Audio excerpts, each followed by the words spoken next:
So the, Can I guarantee you that won't happen?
and we're live.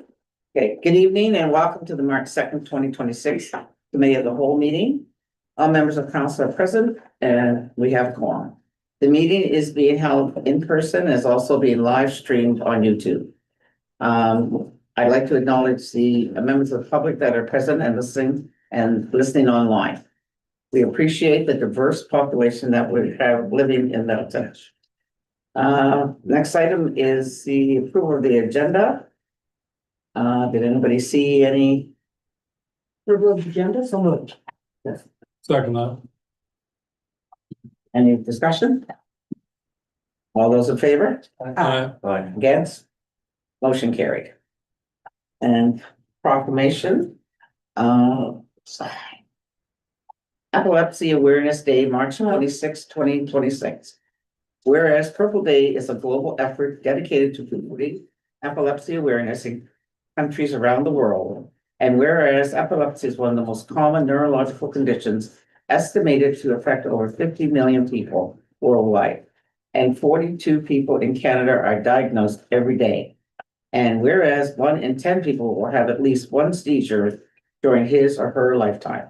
And whereas the public is often unable to recognize common seizure types or how to respond with appropriate first aid. And whereas Purple Day will be celebrated on March 26th annually to increase understanding, reduce stigma, and improve the quality of life for people with epilepsy throughout the country and globally. Therefore, be it resolved that I, Mayor Gail Smith, on behalf do hereby proclaim March 26, 26 as Purple Day in Middleton, and that as a municipality to raise awareness of epilepsy in Canada. Okay. And next on the agenda is the approval of the minutes. Did anybody find any? Nothing? Hearing none, the minutes are approved. Okay, anything by citizens, CAO? Nothing submitted to me. We do have citizens here. No? Okay. I guess. All right, moving on. New business, RFB 017-2026, appointment list update. Thank you, Mayor. So there is an RFP before you to update the appointment list. This is largely due to the County of Annapolis securing an additional employee as a building official. They are new in their training, but working towards their certification. So we do have to appoint them as the town's building and official and fire inspector in order for them to carry out some work as they get trained. So that individual's name is David Wright. So we do have to make a formal appointment for this, and then staff have to let the fire marshal's office know. And then there is just a second motion there to approve the appointment list as presented. I move council on recommendation from the CAO, appoint David Wright as the town's building official and fire inspector. I'll second it. All those in favor? Oh, discussion for it. All those in favor? Aye. Against? Motion carried. I also move that the council approve the 2026 appointed list as presented. I'll second that. Discussion? All those in favor? Aye. Against? Motion carried. 6.2 RFD 081 2026 Valley Waste temporary boring resolution. Thank you. So this boring resolution before you as an RFD is actually one that has come before council before. But the background here is that the previous temporary boring resolution expired, so it just needs to be renewed. So all the backup is in the request for decision there, and Valley Waste, in order to borrow money for their 25-26 capital projects, needs to renew this boring resolution so that they can secure and participate in the spring 2026 round of financing through Municipal Finance Corp. So we do have to approve this because we have to guarantee our portion of the loan, which is 1.9%. or $8,164 if Valley Waste happened to default on the loan. And their total borrowing for 25-26 is $428,835. So there is a motion there for council's consideration, and that both of the RFPs that are here, as this is just committee of the whole, will go to the March 16th council meeting. I'll move the council approve the included town of Middleton's loan guarantee resolution in the amount of up to but not exceeding $8,164, representing 1.9% of the total of $428,835 to be borrowed by Valley Waste for the 25-26 capital project budget. Second. Discussion? All those in favor? Against? Motion carried. 7.1. Community concerns complaints as of February 2026. CAO. Thank you, Mayor. So this is an update. There was a few items completed that were presented last time that came off the list. There's still a couple in progress and a new one, 26-003, regarding some issues with one of our sidewalks by the Foodland. So Public Works has ordered some cold patch and are just waiting for a day. Has it come in yet? It has not, no. We're hoping Okay. it comes tomorrow. Okay, so cold patch supposed to be here tomorrow, gonna repair it when there's a good day. And that is all. That's it. Thank you. 7.2, Town General and Water Utility Financial Report as of the end of December 2025. Department Director of Finance. Mayor. Doing the whole.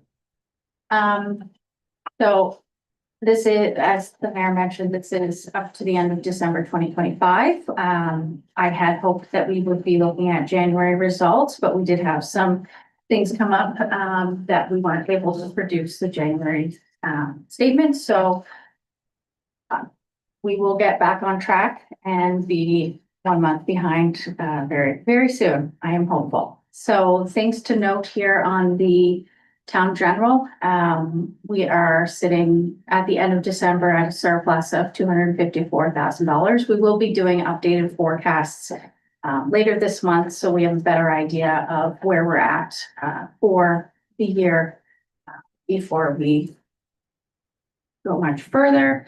Moving into the water, they're at surplus of $78,000 at the end of December. Anything you'd like to mention there, CAO?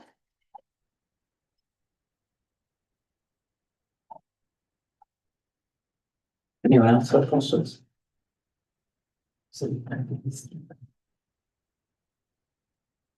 That's it. Thank you. 8.1, overview of the 2026-2027 draft operating and capital budget. So we are going to bring this up on the screen if we can, and Sarah is going to flip through the slides for us. So I am gonna kick off the presentation, but myself and the Director of Finance are going to flip back and forth and present different sections. We are going to, I won't say skip over, but if we have already presented a slide at the previous public budget information section, we are just going to note that we've spoken to the slide already and continue on since council was present for that meeting, and that meeting was also live streamed and available on our YouTube channel. So slide number 3, table of contents. So we have section 1, budget process, section 2, budget highlights. Section 3 is the town general budget, which is the budget that sets our tax rates. Section 4, water utility operating budget. Section 5, our capital budget for the current year. Section 6, our 5-year capital plan. Section 7, the capital project sheets that make up the 5-year capital plan.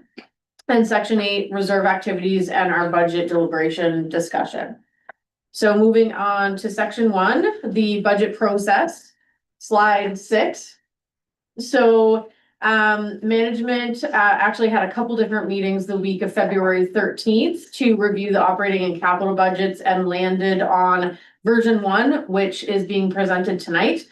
We had a public input and information session on the budgets earlier this evening at 6 o'clock at the fire hall, where the public was invited to attend and share their comments, concerns, or ask questions about the draft budget. We are reviewing version 1 of the draft budget right now with committee of the whole. And then in 2 weeks' time, we're gonna have a special committee of the whole meeting to review a version 2 and a potential meeting on March 23rd if needed to review a version 3, with a special council meeting happening tentatively on March 30th to approve a version 2 or 3 of the final budget. So our goal is to have a budget approved before the start of the fiscal year. Moving on to the next slide, slide 7. This just reviews council's strategic plan for 25 to 2028. So this is important for council to just have a reminder of what our goals are for the next 4 years as we're looking at this budget and determining how we want to move forward. Slide 8 and 9 go over the strategic priority areas and the guiding principles for decision making. And slides 10 and 11 provide a bit of an update on the strategic plan initiatives. These are part of the management report that is presented every month to council. I did a little bit of an update in there to show what has been done so far and what is planned to be completed or accomplished in the 26-27 fiscal year. But I will note that when this budget gets approved, I'm going to start working very soon. I've already started working on an operating plan for 26-27, which does actually go over in much greater detail what staff are planning to do for 26-27 that accomplishes these goals or accomplishes pieces or steps of some of these goals. So that will be coming to council in April or May. Slide 12, 13, and 14, the rest of the section just goes over our organizational chart, our municipal funds, and the fiscal and accounting framework that we follow, which we discussed in the public session. So we're going to move into section 2, which starts at slide 16, and our director of finance is going to take this section over. Thank you. So we're looking at the budget assumptions and highlights. We did cover most of this in fact at the public session. One thing to note here,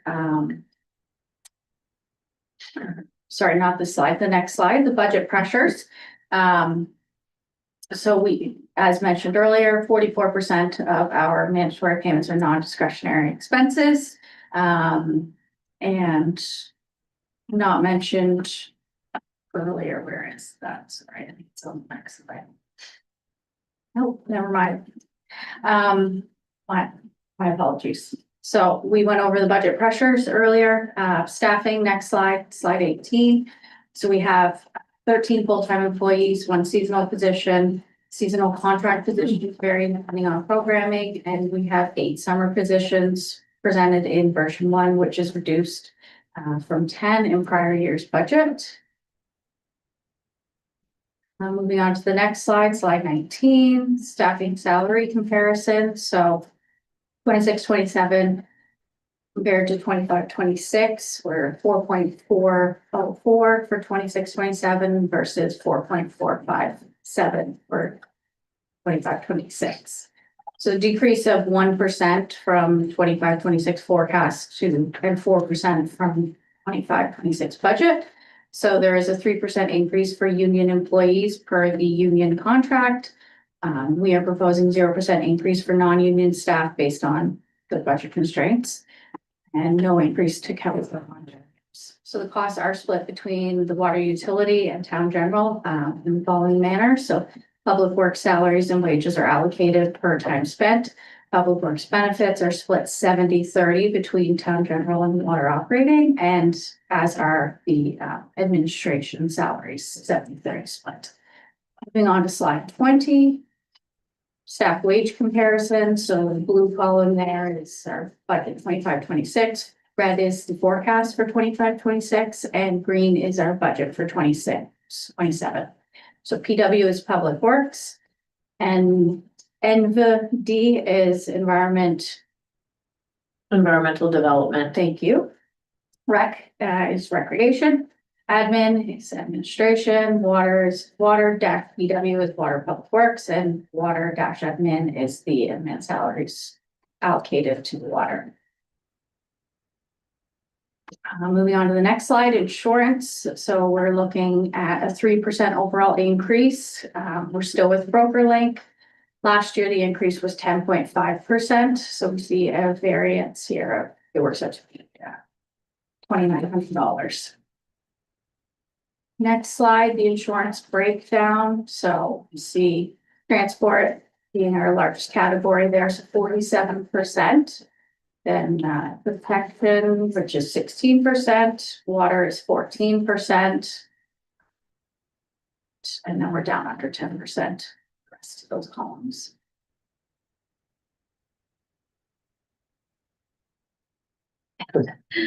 Maybe we'll take questions at the end of each section. I did forget to say that, sorry. Okay. I think that's what we did last year is Yeah. we went through section by section and asked for questions at the end. Is that okay? Yeah, that's. Okay. Just saw her hand.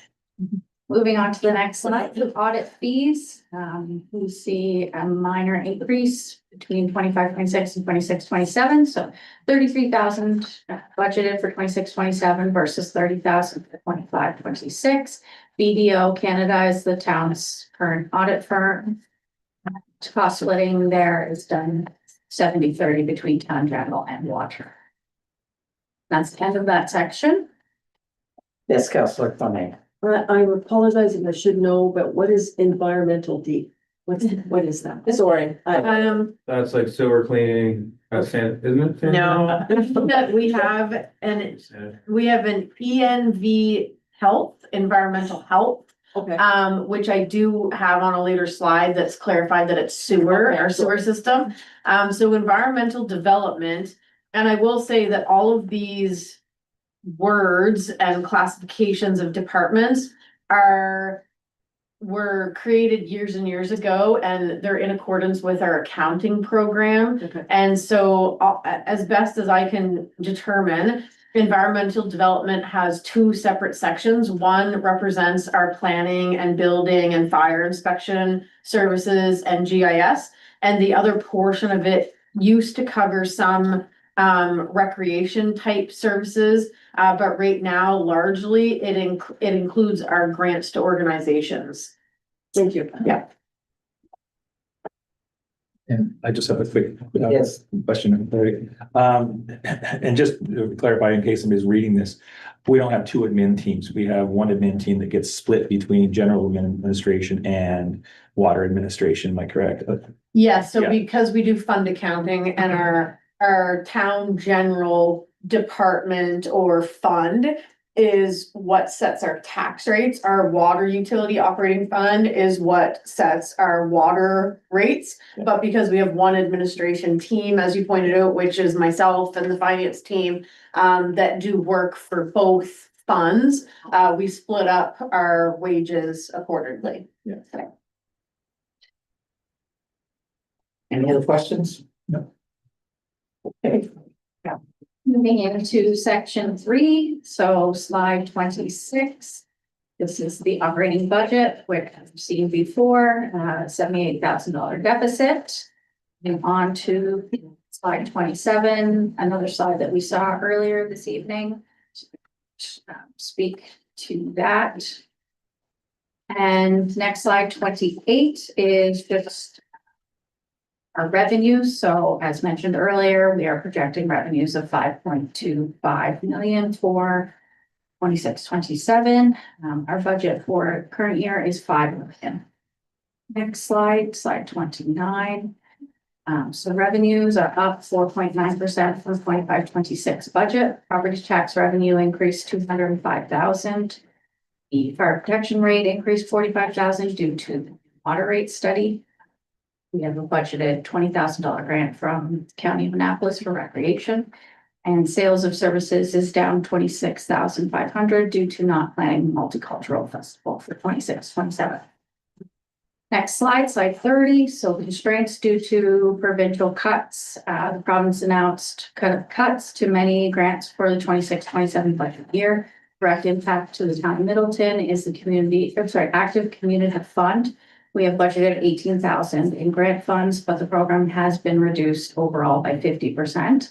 We don't know the details yet on how that's going to shake out, but this potential cut would not operationally impact our budget, but it does mean it would impact the ability for us to offer services and support certain rec programs over the year, should they be reduced. Next slide, so our residential assessment figures. So the residential assessments represent 63.18% of overall assessments. They did increase 7.92% compared to current year, and that's up from 7.77% prior year. And we see an increase of 10.18 million in assessed values. The residential historical tax rates, so we've held the 1.82 cent tax rate for residential since 24-25. Not mistaken. Oh, sorry, Sarah. Yep, perfect. Next slide, so our neighboring tax rates. These are all 25, 26 rates for our neighboring communities, as no one has their 26, 27 rates set yet. But as you can see, we do. Town of Middleton is second from last on the right-hand side there, so blue is the residential and commercial is the red. Next slide, we did cover earlier, so I won't go into that one. Residential tax effort, this is regarding the FCIs, which CAO Crocker spoke to earlier. Next slide, the commercial assessment figures. Commercial assessments represent 10.88% of overall assessments. They did increase 2.81%, up from 0.84% in prior year. And we see an increase of 651,000 in assessed values. And the next slide is the commercial historical tax rate. Again, same change there. We haven't raised that rate in a few years. And I will hand it over to CAO Crocker. And I just noted an error on slide 37. We'll have to update that graphic. That's actually the residential historical tax rates graph. I'm just noticing, so we'll just make a note to update that. So if we go to slide 39 and start with our expenditure summary, this slide just shows you by department, where our expenses are going. So you can see, obviously, the biggest line item on here is protective services. So next slide. Expenses by nature. Again, this is just a visual graphic to show where our biggest expenses are. So our CMP costs are the highest at almost 25%, and then salaries, wages, and benefits at almost 23%. And then the next one would be materials, supplies, and utilities at 18%. So that would cover things like the power bill, various supplies and materials in the public works department, etc. Next slide. So we did cover this in the public input session, slide 41. This was a new slide we introduced over the last couple of years to show a breakdown in order of magnitude, with the largest expense starting at the top, where all of our expenses are. And we did talk about that a majority of these costs are non-discretionary, and then some are non-discretionary based on if we want to get out of agreements or whatnot. So there's not much movement there. Like what staff and council are truly have control over from an expense side of things is very little, which is not always understood by the general public, that there are some things that as a municipal government, we are mandated to provide. Like, we are mandated to provide garbage services. We can't just not provide them. We don't have to be with Valley Waste, but we do have to provide garbage services. So that's why that one says some discretion. And then next slide, slide 42, we did talk about this one in the public input session as well. So we can't do one of these for every single tax bill that's out there, but what we do look at is our total assessed value for residential properties on the assessment roll, and then we take the number of properties, the number of residential properties we actually have in town, and we just divide that by the total assessed value, and we get an average residential tax assessment of $200,000. So if you multiply that by the tax rate of $1.82, you get the $3,640 average tax bill for a resident in town. And this slide shows you roughly how many dollars are going towards each thing. So this is just a different way of presenting the previous slide, if you will. Next slide, 43, we did cover this in the public input section. So this slide just goes over the mandatory payments that the town is responsible to pay.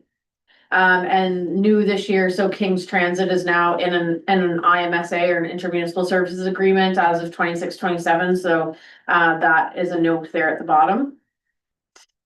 And then the next slide, slide 44, just balances to the previous slide where there's a line that says intermunicipal service agreement, 168,707. So that's made up of Valley Waste, 145,000. The Valley Wren or Regional Enterprise Network, 12,000, and Annapolis County Regional Emergency Management Organization, around 12,000. Next slide, 45. So as we go down through here, these are just individual budgets by department. So those are the departments that I spoke about before when there was a question on what environmental development is. So the first one is just the general government department. So that would be your administration department. So that you can see that that's 640,000, which is actually reduced over last year's budget of 677,000. And that was largely due to eliminating some contract staff that we had last year in finance helping out due to some absences. The next slide, slide 46, is protective services. So the largest item on there is again the RCMP, but we also have our fire department, a small amount for prosecution services. Annapolis Remo is embedded in this department. Bylaw enforcement is as well, which includes our animal control. The fire department of 206,000, and the hydrant rate or the fire protection rate, which is the rate that we charge folks on their tax bills. And then we pass that money over to the water utility because the water utility is the organization that actually owns the hydrants and provides the fire protection. Next slide. So slide 47, this I think was a new slide we did last year or the year before. We just broke down the fire department budget to show what we're budgeting to come in from Annapolis County. They give us an operating grant every year to help go towards the total expenses. And then this reconciles back to one of the other slides to show what's not pertaining to the fire department. And you can see that overall the fire department expenses are up about $6,000 over prior year. The next slide, 48, is transportation services. So that's largely the public works department. So maintenance of our roads and streets and sidewalks. So that department is up slightly over prior year by $70,000. And if we go back, we won't go back, but if you go back to that page that was shown earlier, there were variance explanations by department in each section that kind of explains why things are increased or decreased over last year's budget. The next slide is environmental health, which is our sewer system. There's a couple of charts on this slide because, as I mentioned in the public information session, we have to set the sewer rate based on our sewer bylaw. So we take all of our sewer expenses for the year and we ensure that we recoup those expenses via our sewer rates. We have a few different sewer rates. There's a flat rate on properties of $250, and then there's an area rate on taxable properties and a rate for tax exempt properties that's based on cubic meters of water volume used. So those charts just show council and the public the reconciliation of how that rate was calculated. Slide 50, environmental development, as mentioned earlier. This is where our grants to organizations lies, as well as our building and fire inspection services, our planning and development services, and our GIS services. And that department is down from prior year's budget by about $25,000. The next slide is recreation and cultural services. This department's also down from last year by about $32,000. mostly due to wages. As mentioned, we didn't, we chose to put in less, well, we had to choose to put in less summer staff than we've previously had, so that's what's accounted for there. And then slide 52 is the recreation budget as compared to last year. So council and the public is aware of some of the major changes, and you can see most of them are under, most of the cost reductions was under salaries and benefits.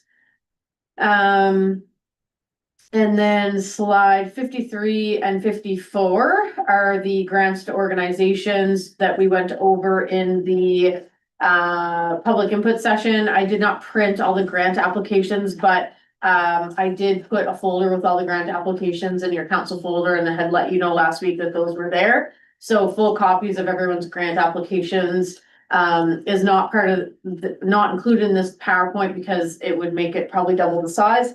But I did include all of the requests and asks at the bottom of this slide 53. And you can see that we did hold grants the same as what they were last year because we were already in a deficit position when we received all the grant applications, and we weren't in a position to add more in our budget from a staff perspective, but obviously that can be a discussion at the end of the presentation. And moving to slide 55 and 56, these are the budgets that we've put forward for the Shad Derby and the Heart Run Century Ride. So this Shad Derby is largely breaking even, and the Heart Run Century Ride with a small profit. Now, we did have a larger profit in actuality this year, but we didn't want to be too, we wanted to stay a little bit conservative in case there was a change in any of these items. So this is what is included in the budget right now. Slide 57. We did talk about this in the public input session. So this shows what was budgeted in prior years to be used from surplus just in order to balance the budget. This chart doesn't reflect what was actually taken from surplus to balance the budget at the end of each year or balance the books. It just shows what we budgeted in past. And then just to note that we did budget to use 222,000 from reserves last year to offset our deficit. And our latest forecast shows that our deficit is down to 85,000. And the finance team's working on an updated forecast that we hope to have for the March meeting that will be as up to date as we can get it at this time of year. So we are closing in on the final month of the fiscal year. So I believe the last forecast was as of the end of November, with November actuals or maybe even October. So we hope to have a better picture for council when we present that forecast. And then slide 58 just shows the transfers from operating to reserves. So obviously it should be our goal to put money in reserves each year to set aside for future replacement of our assets that are getting aged and in need of replacement, such as our roads. So for those listening that aren't aware, as a town, we are responsible for our roads, unlike some other municipal units that aren't responsible for all of their roads. So that is a significant cost pressure to this town. We also have a sewer system that has many assets. We have 26 kilometers of sidewalks, give or take, that require replacement and repair each year. We have the water utility that has many assets. We have 4 parks. We have public works buildings. We own this building, town hall. We own the library. We own the pool. So there's a significant amount of assets, as well as all the fire department assets. So there's a significant amount of assets that the town's responsible for. And as you can tell from this chart, historically, we've only been able to put aside around $50,000 a year into a sewer reserve. So we do get gas tax funding every year that goes into a reserve account, and that we have historically pulled from to upgrade some of the roads, etc. But you know, a good goal for us if we had the ability, which we don't, which is why we've taken out the transfer to the sewer reserve this year. A good goal would be to put money aside for every type of asset that we own each year so that we build up those reserves and can pull from them if we need to upgrade or replace assets that are aging. And then the last two slides, we talked about, maybe we'll flip to slide 60 because it's easier to see. But we are forecasting to have an overall green rating based on this budget. There is one indicator that's gone red, which is the residential tax effort indicator that measures the affordability of our taxes by the average household in town. And as we mentioned in the public input session, it is a bit unfortunate that that indicator set by the province uses a median household income from the 2021 census, because that is the latest census that's out there. We won't have a 2026 census until this time next year. So that number is probably a bit out of date, but we are required to use it in the calculation. But what this indicator suggests is that our taxes are becoming more unaffordable to our residents, and we need to keep that in mind when we're setting tax rates for this year and next year. And that is the end of section 3. Is there any questions on section 3? Yeah, Just on the $20,000 rec grant from Annapolis. I know in previous years we've asked for more. In one year we got more. What was our ask this year? I didn't submit a formal ask. I can, but I didn't yet, I guess, is the answer. I did have a conversation with the CAO from the County of Annapolis, and based on that conversation, I left the budget the same. Okay. In previous years, prior to the last two, we have never sent a formal request in. I don't believe.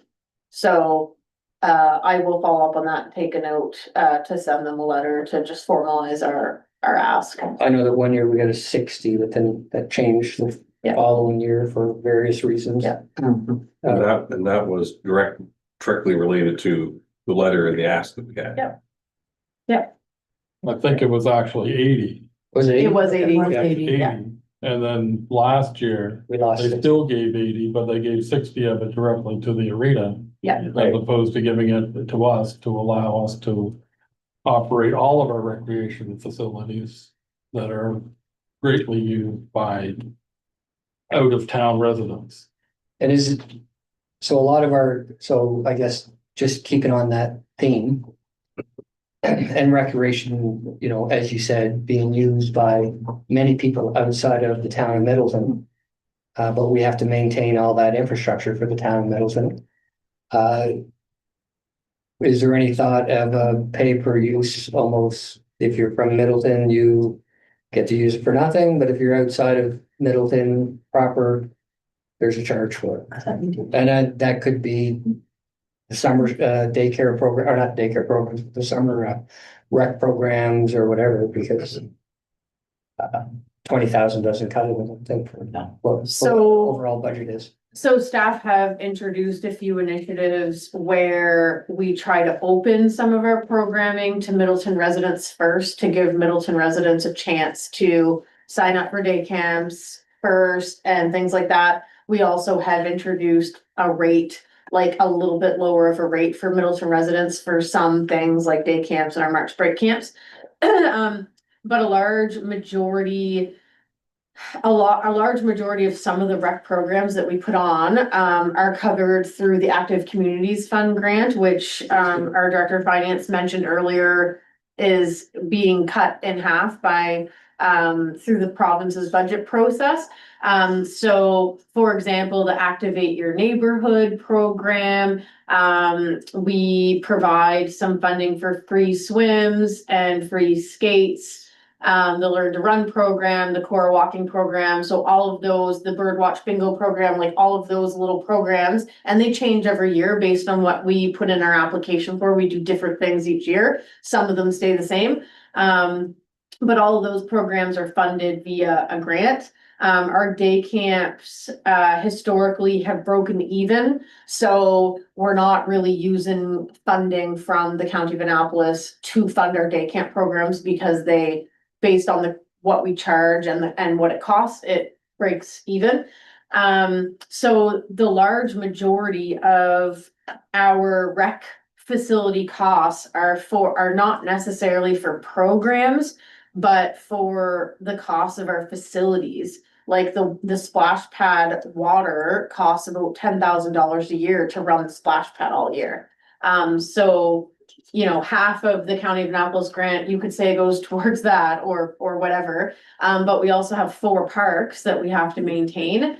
And it was mentioned in the public input session that we do currently have a free canoe kayak loan program. We do also have a free bike loan program. But we do have to pay, a summer student historically has managed those equipment loan programs. So there is a cost there. Now, part of that student has historically been offset by Canada Summer Jobs Grant, but then we pay for the other half or more. But a large majority of the costs that we incur from a recreational standpoint is to maintain our 4 parks. Which is like a staffing cost to mow the soccer fields constantly, and like some of our flowers is included in our recreation budget, which we've kind of cut that back a little bit this year based on budget constraints. So it's very difficult to close off your parks and say only Middleton residents can use them. That's not really something that we can do or that we would recommend doing. And at the end of the day, residents from Middleton use the Kingston Rink, and residents from Middleton go walk the trails in Annapolis County, and residents from Middleton use some of the other rec services in other municipalities that they aren't paying for either. So when it comes to programs, we can track and we have implemented some initiatives, but some of the programs are either funded via a grant or pay for themselves. And what's left are largely parks cost, which is very hard to close off to non-Middleton residents. And I don't think we would want to do that because the economic, benefit of having people from out of town come in. So I don't know if that answers your question. It does, but it also, when we talk about, and you're talking about the ball field and soccer fields, there's fences around those. When I, on the business side for the rink, I pay a fee to have my business sign up there. I've seen other parks, and I know it's not going to solve our deficit problem. However, it could be a bit of a money, business signs, put up on fencing. So fencing around the ball field and whatnot. I've seen that happen at other, arenas or in other, ballparks and stuff. Where we could average where the local businesses may buy their sign, put it up there, and I don't know what I get charged now for the rink. I think it's $200 a year. But it's not gonna, it may cause you more work than not, but it's just the thought. The vandalism issue is. Well, there's probably Counter argument to that. I think. Well, I have solutions to that too. Sorry. Yes, you answered my question. Well, thank you very much. Yes, Councilor Smith. Just going back to the fire department budget, we have a grant from the county. 69,71. Is that a calculated amount or is that at their discretion as to how much they give us? So it is at their discretion based on a policy that they have in place right now. They have a new fire services coordinator actually that was just hired recently. And they do have this policy in place where they set aside funds for all fire departments within the county of Annapolis into a capital fund. So our fire department does have some funds in their capital fund set aside for the Middleton Fire Department specifically. We don't hold the money, they do. And there's a process for using the funds and a certain application that has to be made. But on this side, which is the operating side, it's based on a formula. I don't know what the formula is, but it's a formula set via a policy. This is an interesting area because, our fire chief submitted an end of year report, at a very recent council meeting, and it says the number of calls that occurred in the county versus the town. You're stealing my thunder. So I have already started conversations about this with the CAO in Annapolis County. Well, that was going to be my point, is that we all get those reports that say at least 50% of the calls Yeah, are outside of town, whether they be outside the county on occasion, not often. And for them to only be paying $71,000. I think that's gotta be something that we definitely go after, because they're already, and I'm gonna say this publicly, they're already not paying their fair share of our recreation facility costs. And for them not to pay their fair share of our fire services costs is again putting an undue burden on the taxpayers of this town. And we have got to do something about it, because we cannot just scrimp and save and cut staff members in all departments and subsidize 20,000 people that live outside the town. That's not what we're here for. And then until we get a more equitable distribution of costs between the town and the county, our days are numbered. And that's not where I want to see this go. So I think we need to figure out how we're going to have a more serious conversation with the county to cover some of these costs in a more equitable way. and I should clarify, when I was talking about the parks before, I guess I wasn't clear in mentioning that it's really hard to track who's coming in and out of our parks, so it's very hard to say. I mean, it would be very hard to prove, I guess I'll say, that Annapolis County isn't paying their fair share of recreation, because we actually don't know how many people use our parks and who they are. We have no idea. So because it's challenging and because residents are using recreational infrastructure in all neighboring communities, it is a hard thing to quantify, I guess I'll say, as opposed to fire, which is calls based, if that makes sense. Yes, Council. So to counter that, we can easily have somebody go over to the splash pad on a hot summer day and just do a general inquiry of where they're from. We can have a grab bag of freezies or whatever to get that information, but the information is available. We just have to ask people where they're from. But we can't have a staff member at all 4 of our parks at all hours of the day and the evening. I'm not Even saying for a test period, that would be really hard. but you drive over there on a July afternoon when the sun's beating down and you see 35 people over there or more. It'll take 20 minutes to find out where they're from. It doesn't, For maybe the splash pad, but at Rotary Park, that becomes a little bit more challenging. we have to do something. I agree. It just becomes very challenging when there's all of these parks and trails And I and get that. facilities. And I would also challenge your statement, if I may, most respectfully. They only give us $20,000. It is not an equitable reimbursement for the amount of money that we spend on our parks. Whether we have usage numbers or not, $20,000, our public works people can attest to it, is not an equitable amount to maintain those parks spring, summer, and fall. I have one more. If nobody else wants to speak, I have one more. Anybody else? Before I let him go again? Well, let him go. Okay. He's good. Counselor Smith. You're presenting well. Thank you. The little red dot in our financial condition index over the tax burden on the residents based on 5-year-old mean incomes of.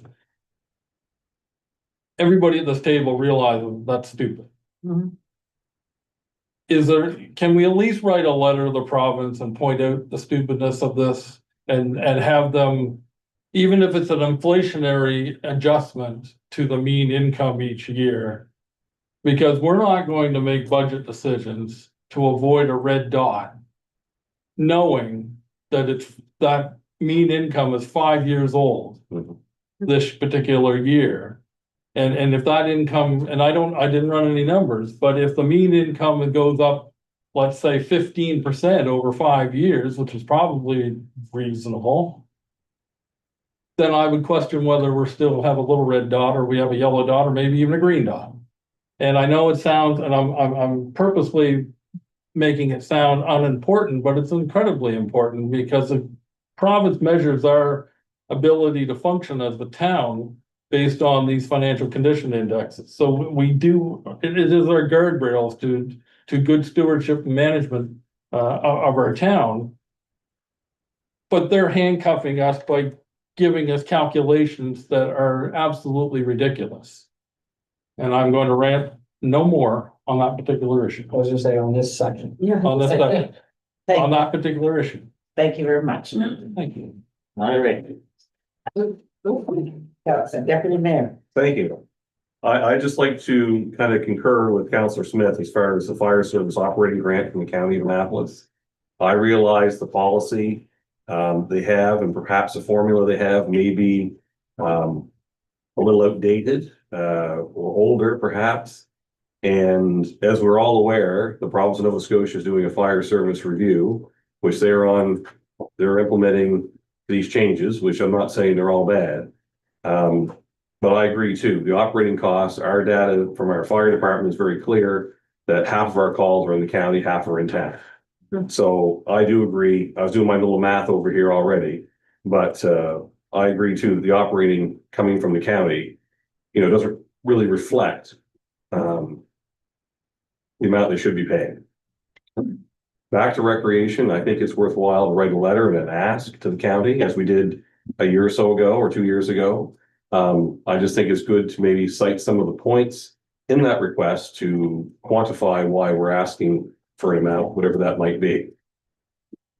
I too agree with some of the things that we as the town of Middleton do or pay for or provide does trickle into the county, and part of that is policing. So we do, if anyone's listening, we do subsidize, in my personal opinion, policing in the county of Annapolis. So we're not even guaranteed to have an officer in the town of Middleton at any given time, although we pay $1.4 million. So I welcome anyone to ask, but we are subsidizing some of the services of the county. And I would like to work together. I'd like to somehow amicably get to something that's reasonable on all services. That's all I have to say Thank you. for now. Okay, Any more Next section. questions with section 3? now we're moving on. Just to throw another log on that fire. The King's Transit thing, I don't think that's a sustainable thing long-term, and that is something we're gonna have help in the county if we're gonna maintain that. Particularly if it jumps to 200,000, assuming that their ask for, the increase in their capital budget thing, goes forward, it all of a sudden jumps from 145, which is not sustainable right now, to $200,000. I don't see us being able to maintain that long-term, so that's, and given that of the 6 stops in town, only one of those would really be primarily used for Middleton residents. And again, numbers should be available on this from King's Transit, probably largely used by outside residents to get into Middleton. And I don't discount the economic value of it, but there's a sustainability side of things there that if we need to maintain that, we're probably going to have help from the county again. So if you're having conversations, there's another one you might want to have. How you phrase that or how that goes forward, I don't know, but I think that's, we talked in the last session about making priorities and things that we may or may not have to let go. That's a thing that I don't think long-term we can support without outside help on that. So that might be something we need to let go in the future without, and that's a conversation that maybe then you had there too. That's my 2 cents. And then back to the PowerPoint, section 4. is the water utility operating budget for the upcoming year. There's a note in the budget there that we're still developing that. We were focusing on the town general budget for this meeting because our water utility operating budget is already largely set by the most recent rate study that we did. So in that recent rate study that got approved, we had to provide them with a 3-year operating budget for the utility anyways. We may have some small updates to that based on what's in our budget, but largely for the most part, the budget that we bring forward at a later meeting will very closely tie to the rate study that was approved in the suckathon. So that brings us to section 5, which is the 26-27 capital budget, and Director of Finance is gonna take us through that section. Okay, so slide 68, we're looking at the 26-27 capital budget. So we've got 1.5 million in projects slated for this year. The highlights to note, 850,000 for the fire pumper / tanker. 525 of that would be a grant from the County of Annapolis, and then 325 of that would be drawing down reserves. And the largest water project there is just the decommissioning of the old reservoir. Cost of 249,000. And the other item to project to note would just be the replacement of Church Street between school and commercial. And the cost on that is 143,000. Moving on to slide 69. This is just the operating impact of the capital budget. So we see interest expense for the budget year of $84,000 related to the water reservoir. We see depreciation between town and water of 258,000. Loan principal on the water reservoir, 83,011.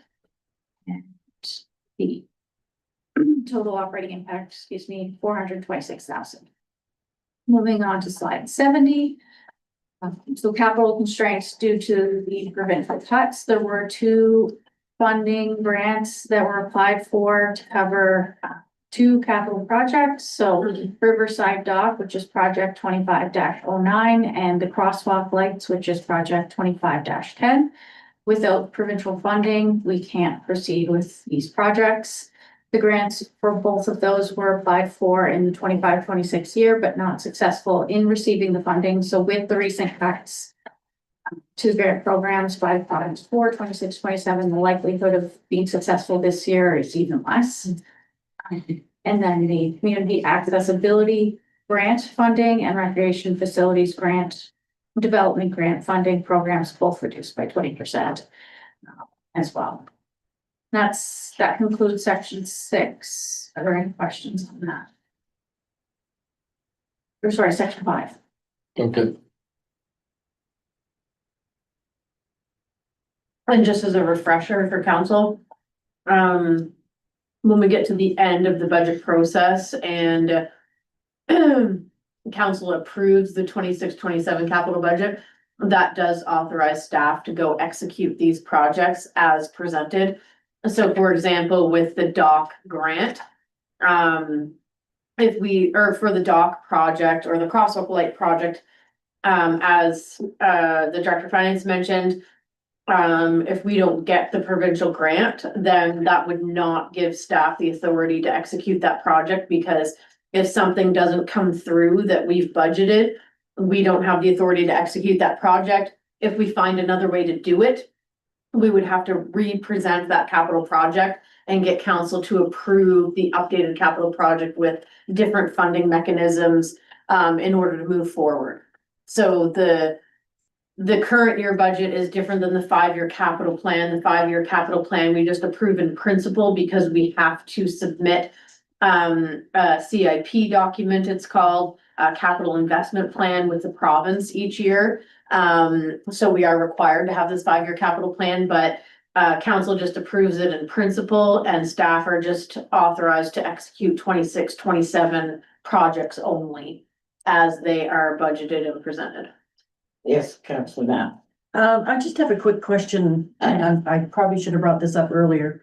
on the December 25, it shows the surplus. In our Which slide are you on? interior, this is not in, Oh, so I'm just wondering, like. If we have a surplus at the end of December, how can we? Present a budget at a deficit when we have a surplus? so. Do you wanna take this or? So the end December 25-26 financials that were just presented earlier at this meeting. Is what the actuals were at the end of December. Right. It doesn't take into account that staff may have misbudgeted when things were gonna happen. Okay. So that's why a forecast is more important to look at than just your monthly departmental reports. That gives council a good snapshot as to what has hit the books in actuality, but Right. your forecast gives you a better idea of where we're gonna end up at the end of the year. Okay. And the latest forecast that you had in front of you for 25-26 showed a deficit of the 85,000. So that is back there on one of the slides. Okay.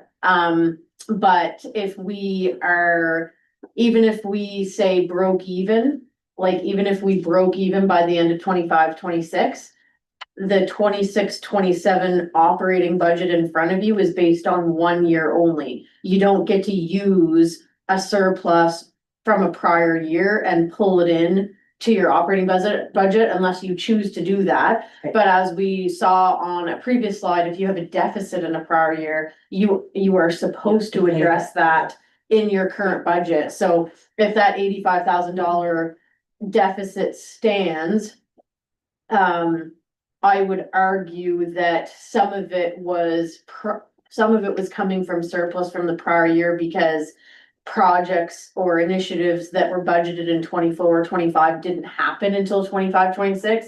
So that was around 35,000, let's just say.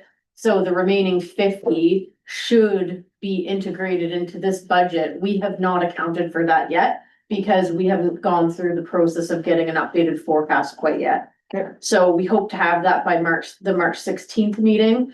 If we are if we are forecasting to be in a deficit for 25-26, we will have to consider putting that, which will make our deficit worse. Yes, Councilor Smith. But I would also argue that if we ended up with a forecasted surplus, we should roll that surplus into this budget. Because we've taken that money from the taxpayers in last year's tax rate on the promise that we were gonna spend it all on stuff. And if we don't spend it all, we either give it back or we absorb it into the next year where we're gonna do more stuff. Actually, what most municipal units do is have a surplus allocation policy, and at the end of the year, if there's a surplus, they allocate it to their reserves based on need in their reserves. So it doesn't get returned to the taxpayers and it doesn't get used in the next year's budget. Most municipal units roll it up into specific reserve accounts.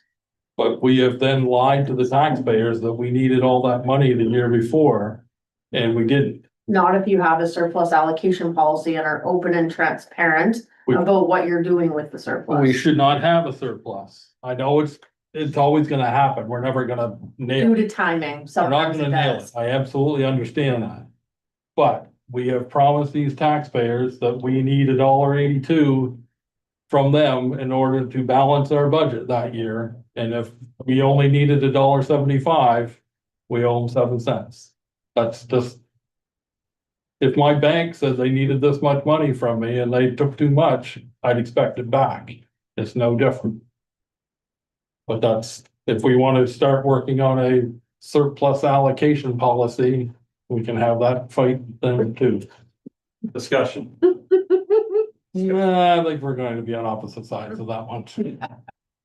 It doesn't really matter if you have one or not, but I guess my argument would be is that last year, for the first year since 10 years, we didn't put money in the sewer reserve. I know. So I would argue that if we had a surplus at the end of this year, that we should be putting it into the sewer reserve because we've always done so. But different perspectives can be had on what to do with it, that's for sure. I'm Which not is the- why you should have policy around what to do with it. Yes, Deputy Mayor. I am not a chartered accountant and I'm not an accountant. Or look after books, but however, if you've got a surplus, could you not take part of that surplus? Service the debt, that's the outstanding balance, for, I'll use 78,000 for example, and if you had a surplus allocation policy, the rest of it would go over into that. So if you have a $200,000 surplus. Wouldn't that, wouldn't you take care of a deficit in the next year? You can, which is what we did in the 25-26 budget. You can, but the way like profit and loss statements work and income statements work for regular businesses is when your year is over, your surplus gets rolled into like retained earnings. And in our case, our surplus usually goes to the operating reserve. I mean, if you make that transfer, but what's happened here in past is that because we don't have a surplus allocation policy or a reserve policy, or we have a reserve policy, because we don't have the surplus allocation policy, what happens at the end of the year is that if there is a surplus, it gets automatically rolled into your retained earnings, and when you roll over the fiscal year, it's gone. It's in your retained earnings, which rolls up into something, and it's not there to be able to use. So if we had a policy that there was a surplus and council directed staff on what to do with it, you could, in theory, put the surplus into an operating reserve and then use it in the next year's budget process. Right, and then I understand exactly what you're saying, but what happens is when you go to draw from reserves, it muddies the water because the residents think that they don't realize there's a surplus placed in there the year before. Mhm. So it's not like you're pulling out of reserves. Well, you are pulling out of reserves, but you're using surplus from the year before to balance the new budget. Yeah, as transparent as we can get with that is on slide, back on the first slide in that section 3, which is slide 26. So it literally says use of prior year surplus. Last year, we budgeted 57,953. And then transfer from operating reserve to balance, the rest of the budget was 163,691. So that is showing residents and council that is what we used. We used the prior year surplus to help fund the current year's budget. So if we take the 78,000 that were in deficit proposed in this budget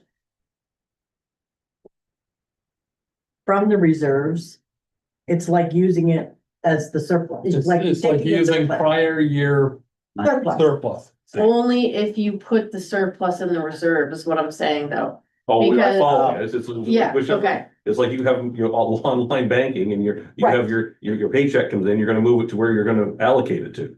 Oh, I think we're with you. I can't let your analogy stand, because in business, I'm not going to give my profit back to the people that bought my accounting services because I made a profit. But I'm in business to make a profit. Mhm. That's the difference between business and us taking money from our taxpayers, saying we need the $1.82 in order to have our parks and our staff and all of our things. But when in reality, we only needed $1.75. It's not apples and apples. No, the point I was trying to make with that is that in regular accounting and even our accounting, you don't start a budget with where you ended off last I year. But understand, that's not how it works. but it is a way of funding Mhm. Mhm. the next year, and possibly because of what you also touched on, is that some of the things didn't happen last year and have to happen this Mhm. year, so you wanna use really part of the last year's $1.82 that you didn't spend, because we're going to spend that $1.82 This year. portion of it Yep. on a separate little program or whatever. this year. Anyway, I'm not gonna beat that to death. But we can't tell our taxpayers that we need $1.82 if we don't, so. Are we on section 6 then? Hope so. Yes.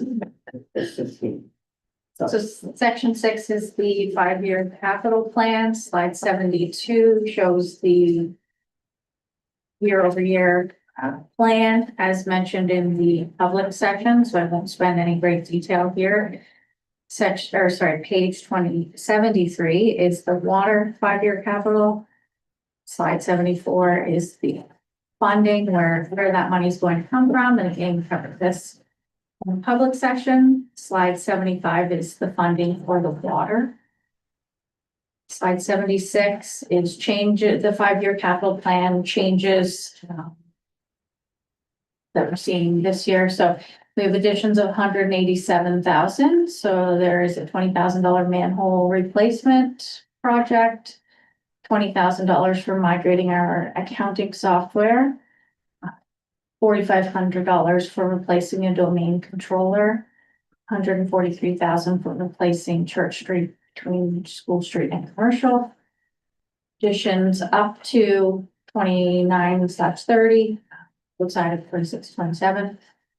1.59 million, so the fire pumper truck of 1.5 million, stage at Rotary Park, 61,000.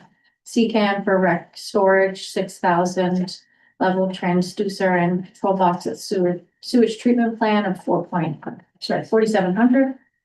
Sewage treatment plant network upgrades of 4,200. Deletions would be obviously the completed projects for 25-26. And removed accounting software in 29-30 for 350,000. Other changes, increased dock cost by $3,000. That was a carryover project from last year. The costs did go up. Increased crosswalk lights project by $8,000. We received a quote for that. And shifted the fire hall and town hall renovation projects from 26-27 to 27-28. Next slide, slide 77. Capital budget changes for the water. Additions of 23,000. We have water meter project of 7,300. Suction line replacement of 12,000 and a well level sensor of 9,000. Deletions would be our completed projects in current year. And other changes include well pump number 3 was deferred from prior year to current year and shifted the water main upgrade for Northlands from 27-28 to 28-29. Slide 78 is the budget impact on debt service. As mentioned in the public section, current debt service is approximately $396,000 per year. And in 28-29, Fire Hall and Community Center adds an additional $304,000 per year. And then the Northland projects adds another $110,000. Slide 79 is the FCIs, which we covered in the public session. And then we are so that concludes section 6. Were there any questions on it?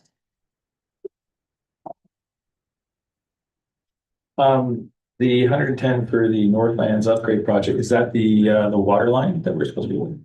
Do we not already have funding for that, or why are we financing that? The 1.1 million? Yeah. Or I thought we had basically had $1 million or something in. We do, we don't have it yet all, but yes, we had earmarked the half funding for that specific project. But the road has to be in order for us to upgrade the water line. Yeah, but that we're talking about the same project though. That's this year assumes that we're financing that project, but we shouldn't really be financing that project. We already have the money earmarked for that, from the federal government on that. Yeah, you're right. We'll have to amend that project sheet. Yeah, I'll make a note of that. And the other comment on it is $304,000 for the community hall.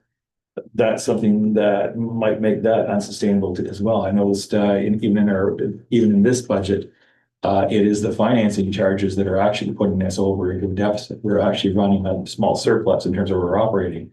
It's when you get into the actual debt servicing, that's kicking us into the 78,000. I can't imagine that we're gonna be 304,000 debt servicing and be sustainable on that. So That's the result when you don't have money in reserves. You have to borrow. When things break, you're forced to borrow because you don't have reserves. I don't argue that. I don't see that as being sustainable. Councillor Smith. Am I reading this right, that we have 3 fire trucks in 5 years? Did we talk about that? How in the heck did we end up needing 3 fire trucks in 5 years? It's all. Just because of what you just said, no money being put in reserves and the vehicles, They're aging out. yeah. But we have beaten on Public Works Department, if not at this council table, in 1.0 version of Dan at the council table, to have a vehicle replacement plan that staggers this type of stuff, so that we don't end up with 3.15 or whatever it is $1 million worth of fire equipment in 5 years. We can't afford that. Agreed, Yes, definitely. and in every budget, every piece of fire apparatus always gets pushed out or taken out of the budget. So for multiple councils over multiple years, this is what's happened. So the fire service, because they have a big piece of equipment, you know, it gets pushed out into the budget. So that's how vehicles end up being 30+ years old. Exactly. But Public Works doesn't have a 30+ year old piece of equipment. They do not. I'm sure. Oh, they probably have some old pieces kicking around, but So that's what happens. But I just, Yes, that. so I too struggle with other things such as King's Transit. I struggle with the library and how do we get to where we are? So the fire service, for example, 3 trucks. So how have we all gotten to where we are? And I think it's been a case of keeping the status quo, just keep moving things along. keeping the can down the road. And putting No growth. no growth. Yeah. You know, nothing put in reserves because you can't. No hard conversations about what service level we actually want to provide to the public, because it's a hard conversation to talk about cutting something like King's Transit. Yeah. Or what have you. So it's a whole, we're gonna get into, I think budget deliberations is 8.3, so I may have just jumped the gun, Yeah. but yes, I concur. But how do we get there? It's simple. These vehicles have been in the budget for multiple years. And same as public works projects. But it gets pushed because it's such a big expense. And then as the years go, those vehicles become more expensive. It's no different than trying to do something now post-COVID. So yeah, so the fire service, that's the reality of it. You're right. Budget deliberations are another section, so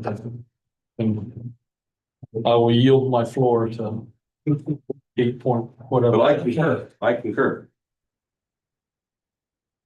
So which section are we on with? So, Seven. Section 7, so. Section 7 slides, 81 through 111 are all of the capital project sheets. So as mentioned just a moment ago, there is a revision to 24-12, which is the Northland Directory. We'll be moving that along with that to grant, but otherwise they're there. I don't need to spend any time going over them. And we're into section 8. So section 8, reserve activities. So the first 2 slides are the budget impact on town reserves. So the blue represents what we have in reserve funds. The red represents us taking money out. The green is putting in. So you can see that in the first 3 years of our 5-year plan, we're taking out way more than we're putting in. The year 3 one is mainly due to the community center fire hall project, which we don't have a solution for that yet, but we still have kept it in our budget so that we don't lose sight of it. And then the second slide in that section, slide 113, is the budget impact on water reserves. The water reserves are in a little bit better shape than town general because the Utility and Review Board actually mandates that you put your depreciation amount each year into a reserve account for future replacement of assets, and there's no such similar MGA requirement yet or at all to do that. So that's part of the reason why we're in the situation that we're in, that the town general reserves aren't quite as good as the water reserves, because we didn't have that requirement. And although we've been putting the 50,000 in sewer reserves, which is town general, that's nowhere near enough to replace sewer lines that may break, as an example. And we don't have a specific reserve account for road upgrades or sidewalk upgrades or equipment upgrades, and we don't have a fire capital reserve. So we don't have a lot of reserve funding in town general at the end of the day. So that takes us to slide 114. We did talk about this in the public input session. I just anticipated that it would be a question of council. You said that we were gonna be in a surplus last year and we're not. How come? And I wanted to know for myself, how come? And so that's what this slide is about. So, when I did that slide last year, I didn't redo a whole budget file for 26-27. I just kind of took the main things that I knew were coming and put them in there, but a few things happened that weren't anticipated. I forgot about the half of the officer for the RCMP. We ended up taking that out because we couldn't afford it. And I would really like to see the new billing model that has yet to come out before we add an extra officer. And then slide 115. So at the end of slide 114, you could see that after we made the known changes, we always start our budget with a copy of the prior year budget file. So we always start with the 2025, 2026 budget, and then we make minor adjustments. The EI rates go up, the WCB rates go up, the CPP rates change. We make all those changes to insurance and things. And so by the time we got through a lot of the major changes that needed to be made to the file, we were in a deficit position of about 335,000. So I met with the director of finance. We made the decision to take out some items which are listed on slide 115. So that took us down to $295,000 deficit. So we removed about $40,000. We reduced the attendance of council and staff attending conferences, reduced the staff wellness benefit. We removed the staff wellness benefit, reduced team building events, staff meetings, the holiday party budget, removed accessibility expenses, reduced town funded rec programs and events and expenses. We reduced the fire and building inspection and planning contract and bylaw enforcement contract expenses based on what 25-26 is trending. But because bylaw enforcement for one and planning are really variable to what's going on, those ones are really hard to budget. So I hesitate to reduce them too much, but based on the trend from this year, I did reduce them a little bit. So that saved about 40,000, getting us to 295. And then, as I mentioned in the public input session, the management team, which included the fire chief, met twice for a couple hours or more each time and went through the budget with a fine-tooth comb and tried to make further reductions without severely impacting service. Although I will say that some of the cuts that were made in public works and the fire service made us a little bit uneasy, I'll say, because those are mandated services that we're cutting things from, right? And then, as I mentioned earlier, we did defer adding. Staff's recommendation is that we as a town defer adding those 2 new officers to Annapolis District RCMP this year, of which we're responsible for half the officer, because the roundabout cost is about $120,000. And I don't recommend that we pull money from reserves to pay for that when we haven't even seen this new billing model come out. So I'd really like to see what the new billing model is before we start making that change. I have had a conversation with the CAO of Annapolis County to let him know that that was what we were doing. I don't know what he decided to do at the end of the day, but we will see when their budget comes forward. I realized in that decision that we had forgot to flow through an increase to the RCMP budget because they're unionized federally, so there's contract increases each year that happen with them. So I put in 3% right now, but I don't have any concrete numbers from the DOJ yet. And then we got lucky, I will say, because a few of our loans with MFC finished last year, so we're paying about $34,000 less in principal and interest. We reduced or removed hours for summer positions. And that included removing any grant funding for some of those positions, which resulted in an overall savings of approximately $47,000. We removed the potential economic development officer that we were talking about maybe sharing with the County of Annapolis and Annapolis Rural. That was about $10,000, and we just cannot afford it. If we're talking about cutting existing staff, I don't think we should be talking about adding new staff. We removed the 3% increase for non-union staff, which was around $14,000. If there's budget availability by the end of this, I would like to add that back because past practice, we have never since I've been here, not given an increase for half the staff, and half the staff got one and half the staff didn't. It's not great for morale. It's not been past practice, but because of the situation that we were in, we felt like from a fiduciary responsibility perspective that we should recommend that. And then we reduced some roads and streets training. We had some new garbage cans in the parks budget because some of our garbage cans are getting old, but we are gonna defer it. And then there was some various equipment that Public Works had, it's a barn door, right, Adam? Barn door? Yep. Public Works barn door is not in great shape and needs replacement. We were hoping to do that this year. But we'll have to defer it till next year. And then there was some fire department items that we also removed as well. And then other small changes, about $1,000. So that got us from the 295 to the 78 that we're currently at right now. So the biggest chunk of that was obviously the RCMP deferring that officer.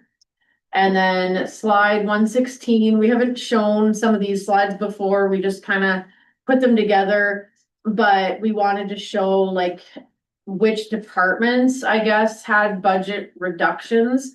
So there's about 255,000 in budget reductions that we made.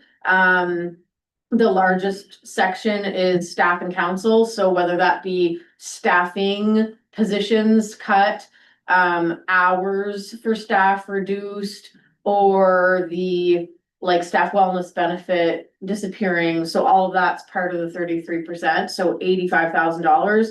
The next biggest one was the RCMP. So if you net the 118 against the $30,000 increase, you get the 81. And then principal and interest wasn't necessarily something we cut. It was just something that we didn't realize until later in the budget process that some loans had finished last year, and that presented some savings. And then some of the other cuts there by department.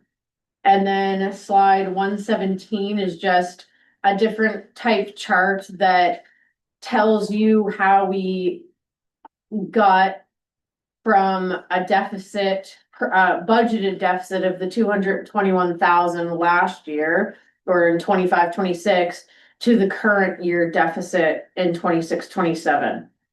So it kind of hits all the major items, but the next slide 118, shows a graphic of this. So the negative impacts to the budget, if you're talking about the changes from 25-26 to 26-27, are largely 3 items: RCMP, King's Transit, and education. And then when you look at positive impacts to the budget, the big one was revenue. So our increased assessment base of the 205,000.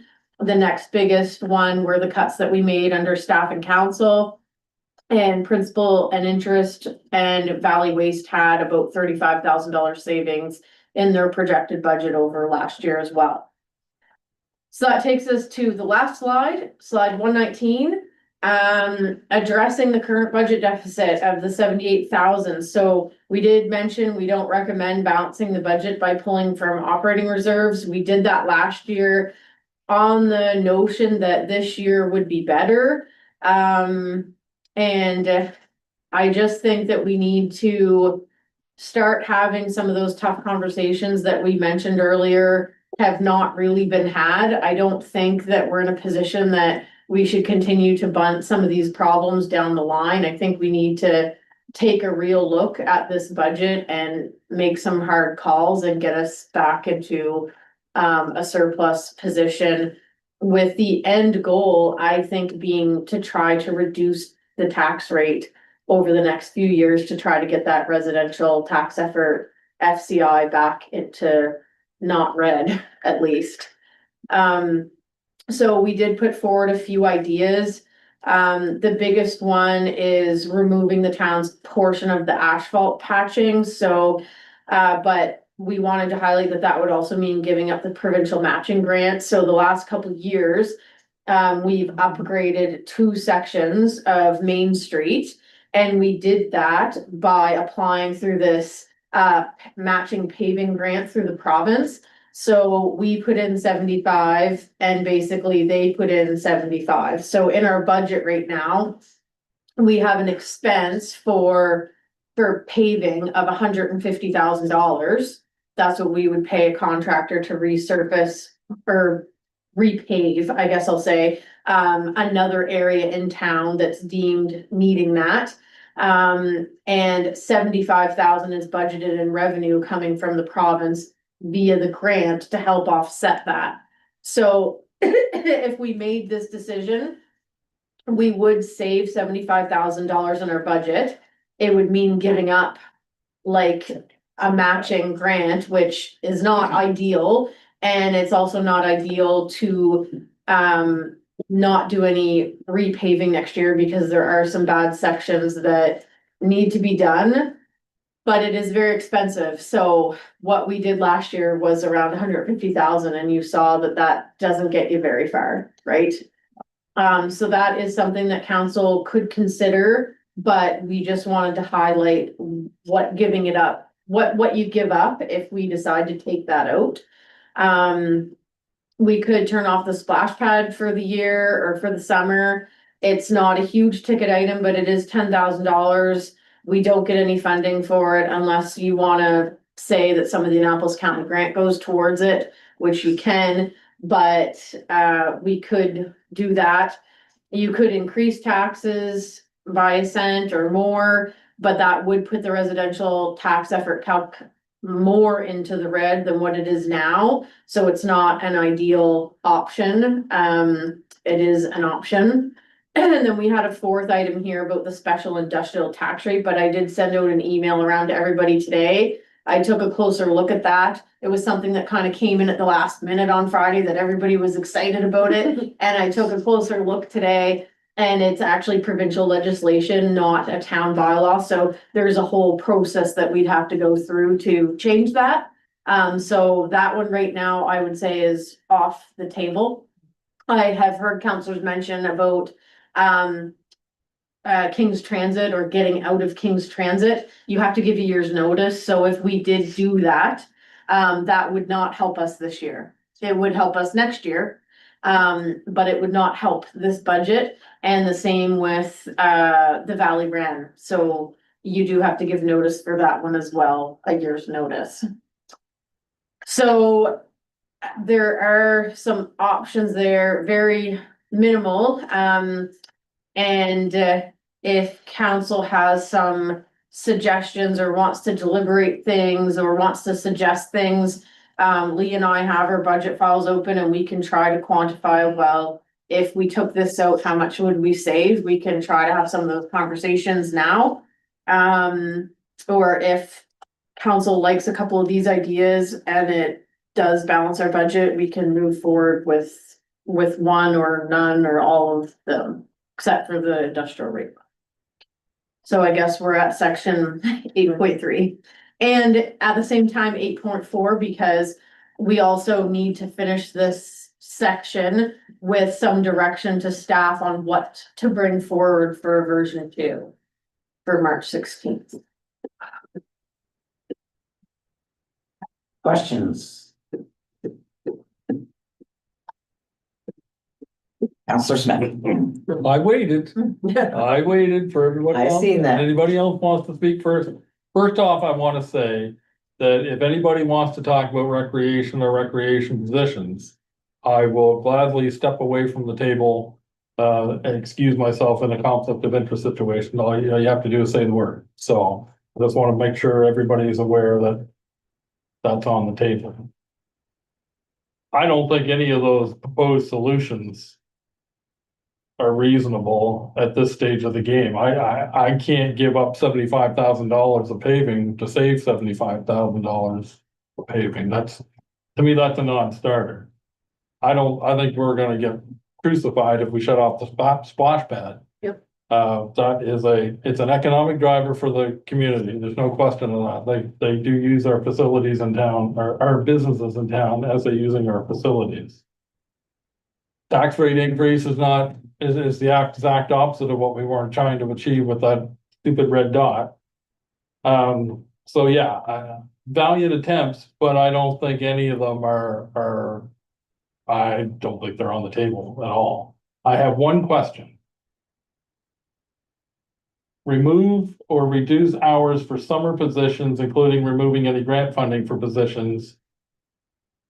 $47,000. I thought our summer staff dropped from 10 to 8 people. And we're saving $47,000. I don't understand that math. If we are gonna get into specifics about staff positions, we'll have to go in camera. But can't you just show me the calculation? Okay. All right. We can go in camera. We No. are going in camera at the end. We'll wait. So we Yeah, can- we can wait. I just did quick math on what minimum wage is and the number of hours and the number of weeks. Minus what we get, because I think we get a 50% grant on. Yep. On that. I can't get it to work, but we can talk about that later. That's fine. I don't have anything else to say at this point. Okay. Anyone else? Just a couple of comments. I do have a question on the splash pad water thing. Is that an actual cash outlay or is that an in-kind situation? It's a cash outlay because where the water utility is a separate municipal fund, we get a water bill. Like, Okay. as We the have to town, transfer we that. get a water bill. Yeah. Yeah. No, that's fine. Yeah, I don't like the idea of cutting the economic development officer. If we're gonna do that, we should absolutely give notice to the REN. There's no point to having the REN if we're not gonna have the economic development officer. If we're gonna throw in the towel on that whole thing, then we should just get rid of both. And I could echo Councillor Smith's comments on taxes, no. Deputy. No, actually, Councilor. That's okay. Oh, sorry. Can I just clarify, so the 9,300 for the splash pad, that's all water? Yep. Yeah, Okay. yes, deputy. I'm gonna start with a positive first, then we'll work up to the rest of it in a second. Oh. But I have sat through the budgets. Well, for about 9 years, and it's always been a bit of a challenge. Some years are better than others. But I have to commend staff and management and to go from 295,000 down to 78,000. I know that's a difficult thing to sit and try to come up with. 78,000 is a big number. However, back the last Friday before Christmas, we had the mayor and myself and the CAO, we sat in this room with the Minister of Justice, representatives from the Department of Justice, and talked about the police funding formula. And they had said here, the Minister of Justice sitting here, and Haley from the Department of Justice said that they know councils will be deliberating and going through budgets in March. We are going to hopefully, no, I'm not gonna say hopefully, we're going to well, I'm gonna say hopefully. Yeah, couldn't Have this new funding formula in place because we made it perfectly clear, as I've already stated previously, to the Honorable Minister Scott Armstrong, who's the Minister of Justice. And I asked the mayor if I could speak freely. And of course, she said, yes, you may. But I said to the Honorable Minister, I said, we pay $1.4 million for policing, and we're not even guaranteed to have an officer. And the Department of Justice talks about talking to your detachment commander, and I said, with all due respect, we sat with Staff Sergeant Mike Maxwell. Staff Sergeant Mike Maxwell at the time says that the RCMP are a service provider. I said to the minister, we are the customer. So if you're not happy with your service provider, do you look elsewhere? Are there any alternatives? So they went back to this whole policing funding formula. And know that municipalities, the funding for policing is a real constraint for municipalities. So I want to hold their feet to the fire that we're in budget deliberations, as all municipal units across this province are, and there's many of them that are policed by the RCMP. So where are we with the new funding formula that's supposed to be in place? So if we can get an answer to that, I'm sure it's gonna be more than $78,000. Let's hope it's to the good and not the bad. Oh, no, it's gonna be to the good. They know, we've made it clear. Yeah. They've heard everything we talked about here. They said that there was nothing that they hadn't heard. And then I had said that, well, actually, CAO Crocker had made the point. They talked about different municipalities not having the GDPRM, which is a general duty policing review. Resource model. Resort model. And the CAO had mentioned that here in Annapolis, we have had that completed. So I even entertained to the Honorable Minister of Justice that I'll throw out, how about a pilot project? You want to roll out all these new changes here in Annapolis. We have our GDPRM has been completed. We attended the Department of Justice session at the Old O with the town of Wolfville. And so we have beat this drum, and we said that we do represent the residents of this community, even though it's a small community, we are elected by the people we represent, and we've heard loud and clear that public safety and policing is an issue. So it goes back to money. So I want to ask staff, we need to hold the Department of Justice, their feet to the fire, and see where we are with this police funding model. So I have been trying to get some answers since we came back from the holiday break and had that meeting here. I did finally reach Haley by text on Friday, which is what I'm reading from my phone here. So she did give me a sense that they're still working on the new billing model, and that's what makes it complicated, because they don't have that sorted out yet. So that is why they have not contacted municipal units by this point to say, even here's what the normal RCMP increase is. Normally the last couple of years we had that, I think by now, or at least by the end of March, that 3% increase that I have in the budget. So I think it will be around that, maybe slightly more from what she's told me, that we may have to make an adjustment to the budget, but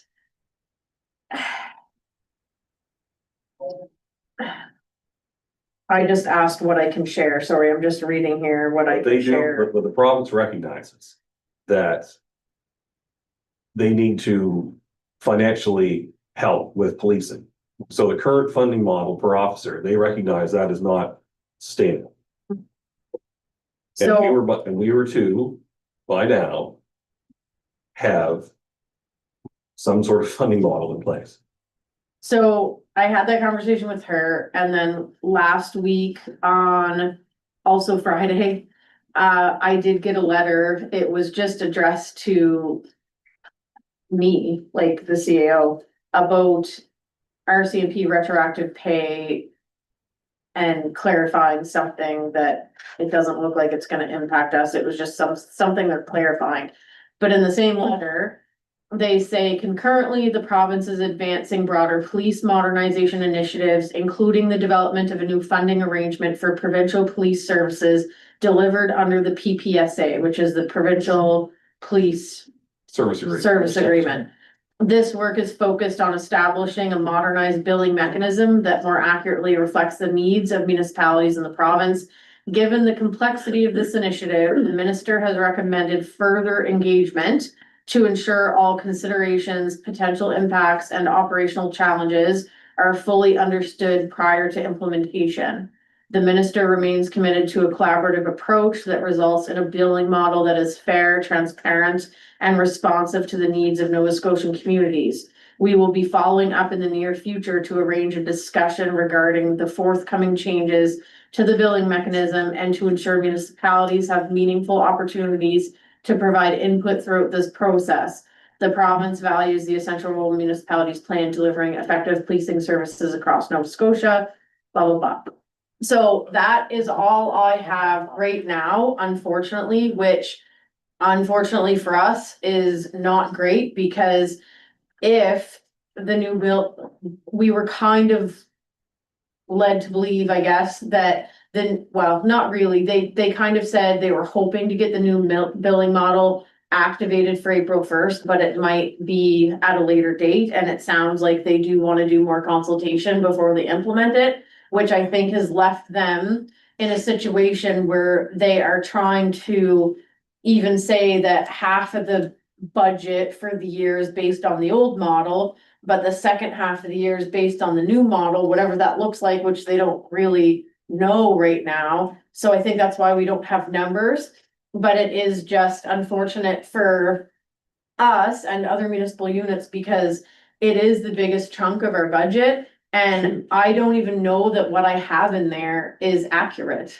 because I don't know what the new building model looks like. So what I have in there is reflective of the current building model and not adding the new half officer and an increase that I don't know that's accurate either.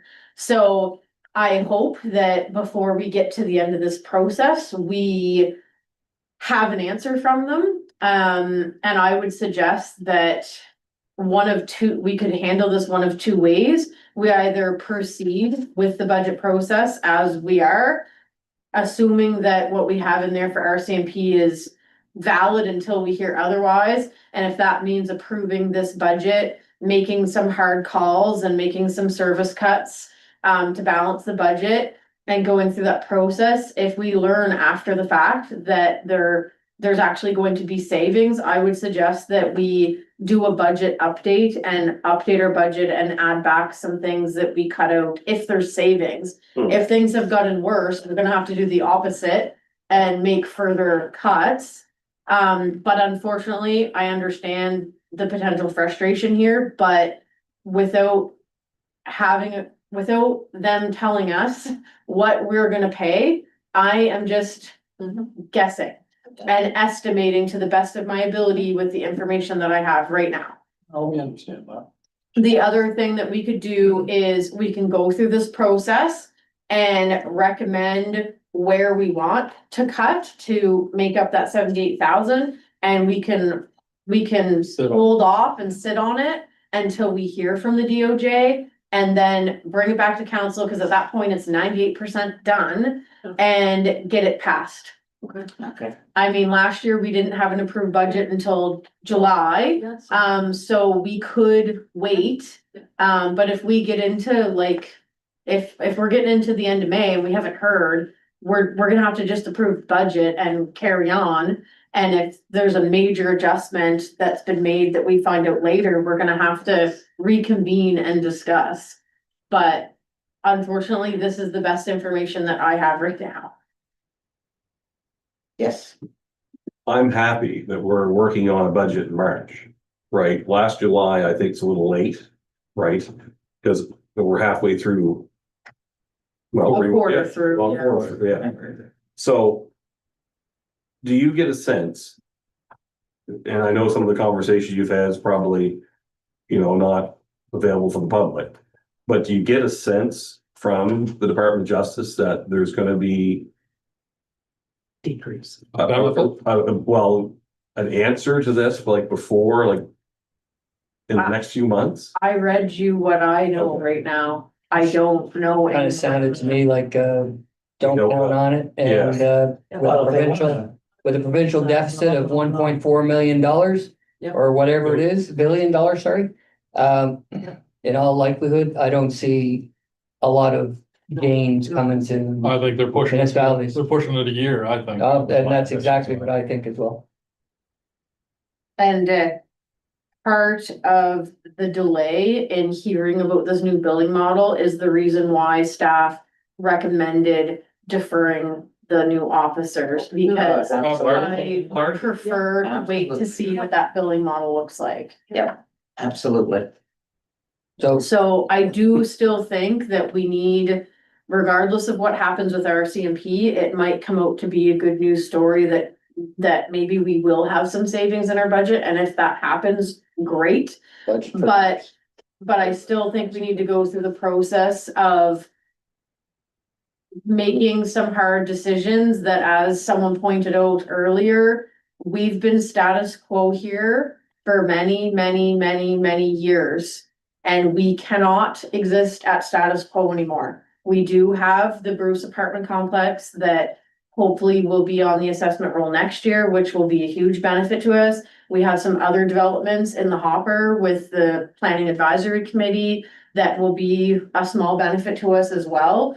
But we can't continue operating this town the same way that we have for the past 50 years. It doesn't work under the current system of costs going through the roof.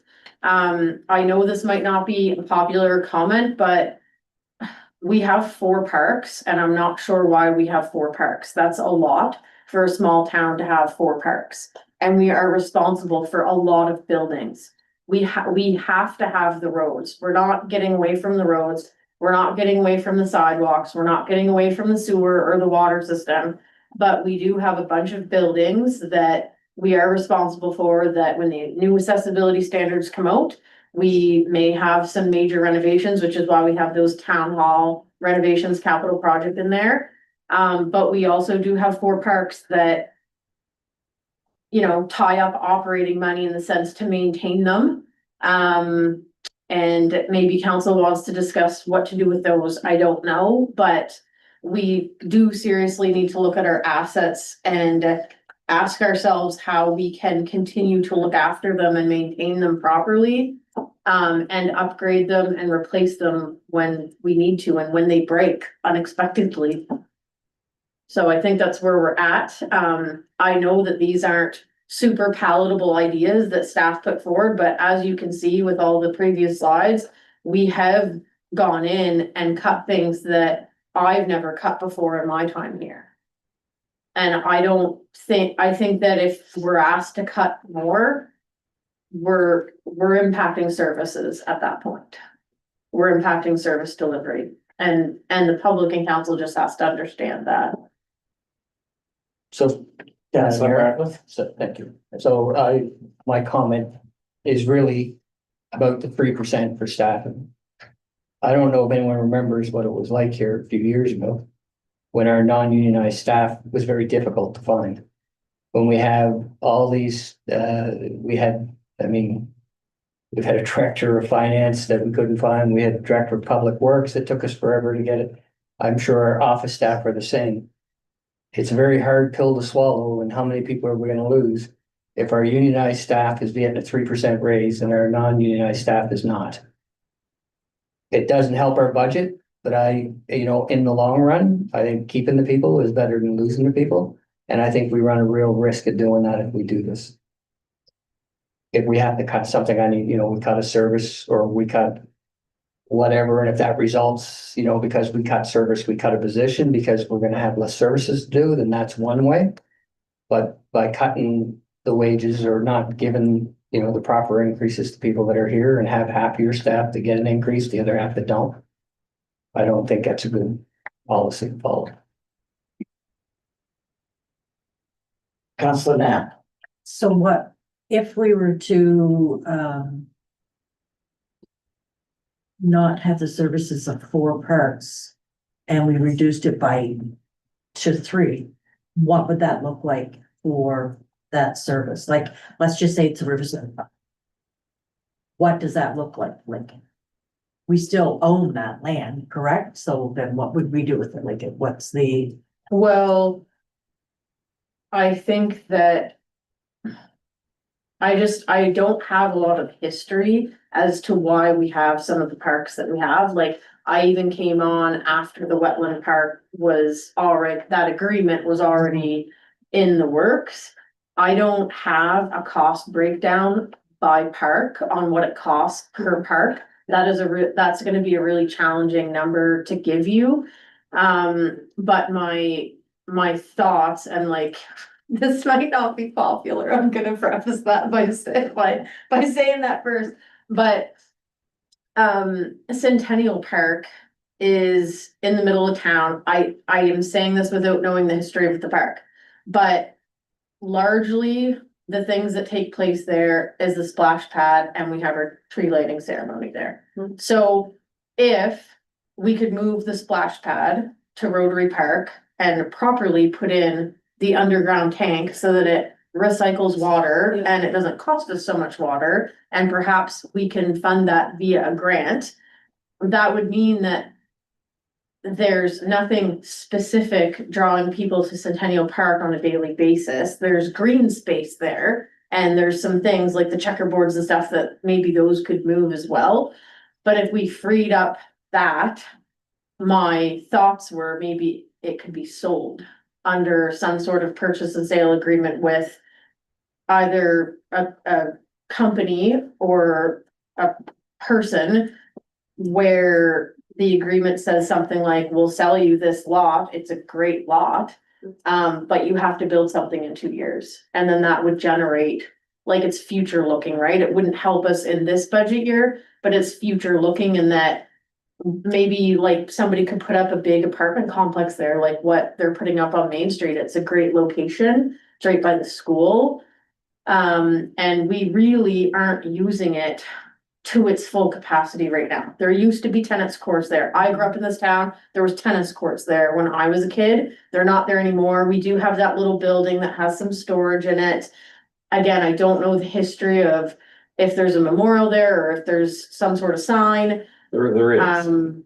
And so I don't really know what the implications of that would be. I'm just really trying as a staff person to think outside of the box and think of what else could we do that it might not help us in this year. And as the director of finance mentioned in the beginning of the presentation, if you sell a big asset, you have to put that money in reserves. But putting that money in reserves might help us pay for a fire truck, or do the community center fire hall project, or upgrade a bigger section of Commercial Street or Main Street. It would be money that we could Understand. use on assets.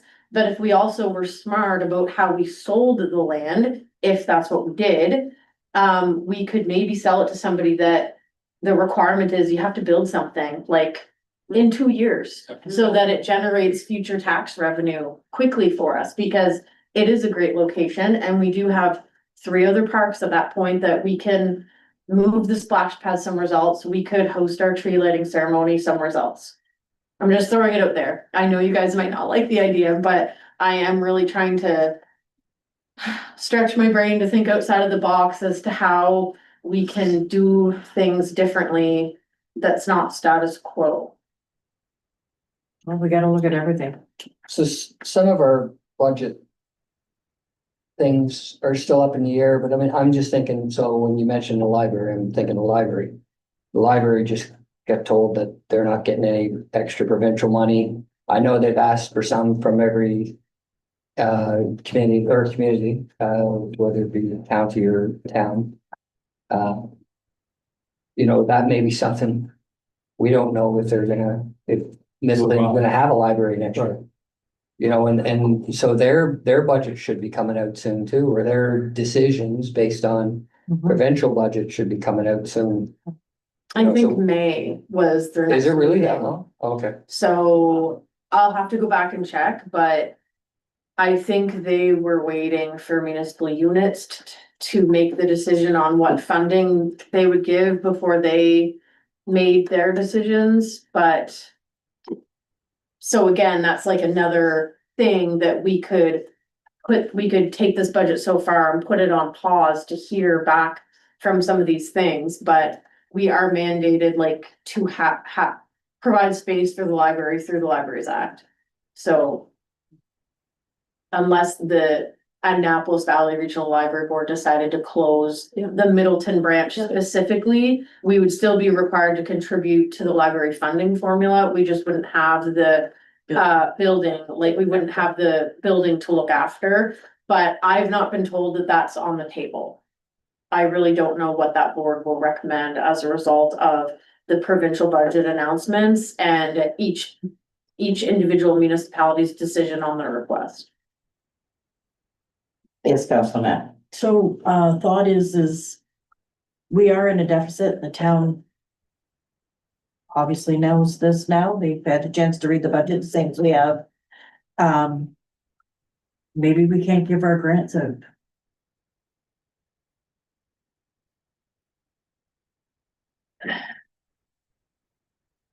I'm just going back to the grants. I mean, a lot of the ones that we do provide, we do an in-kind service anyway.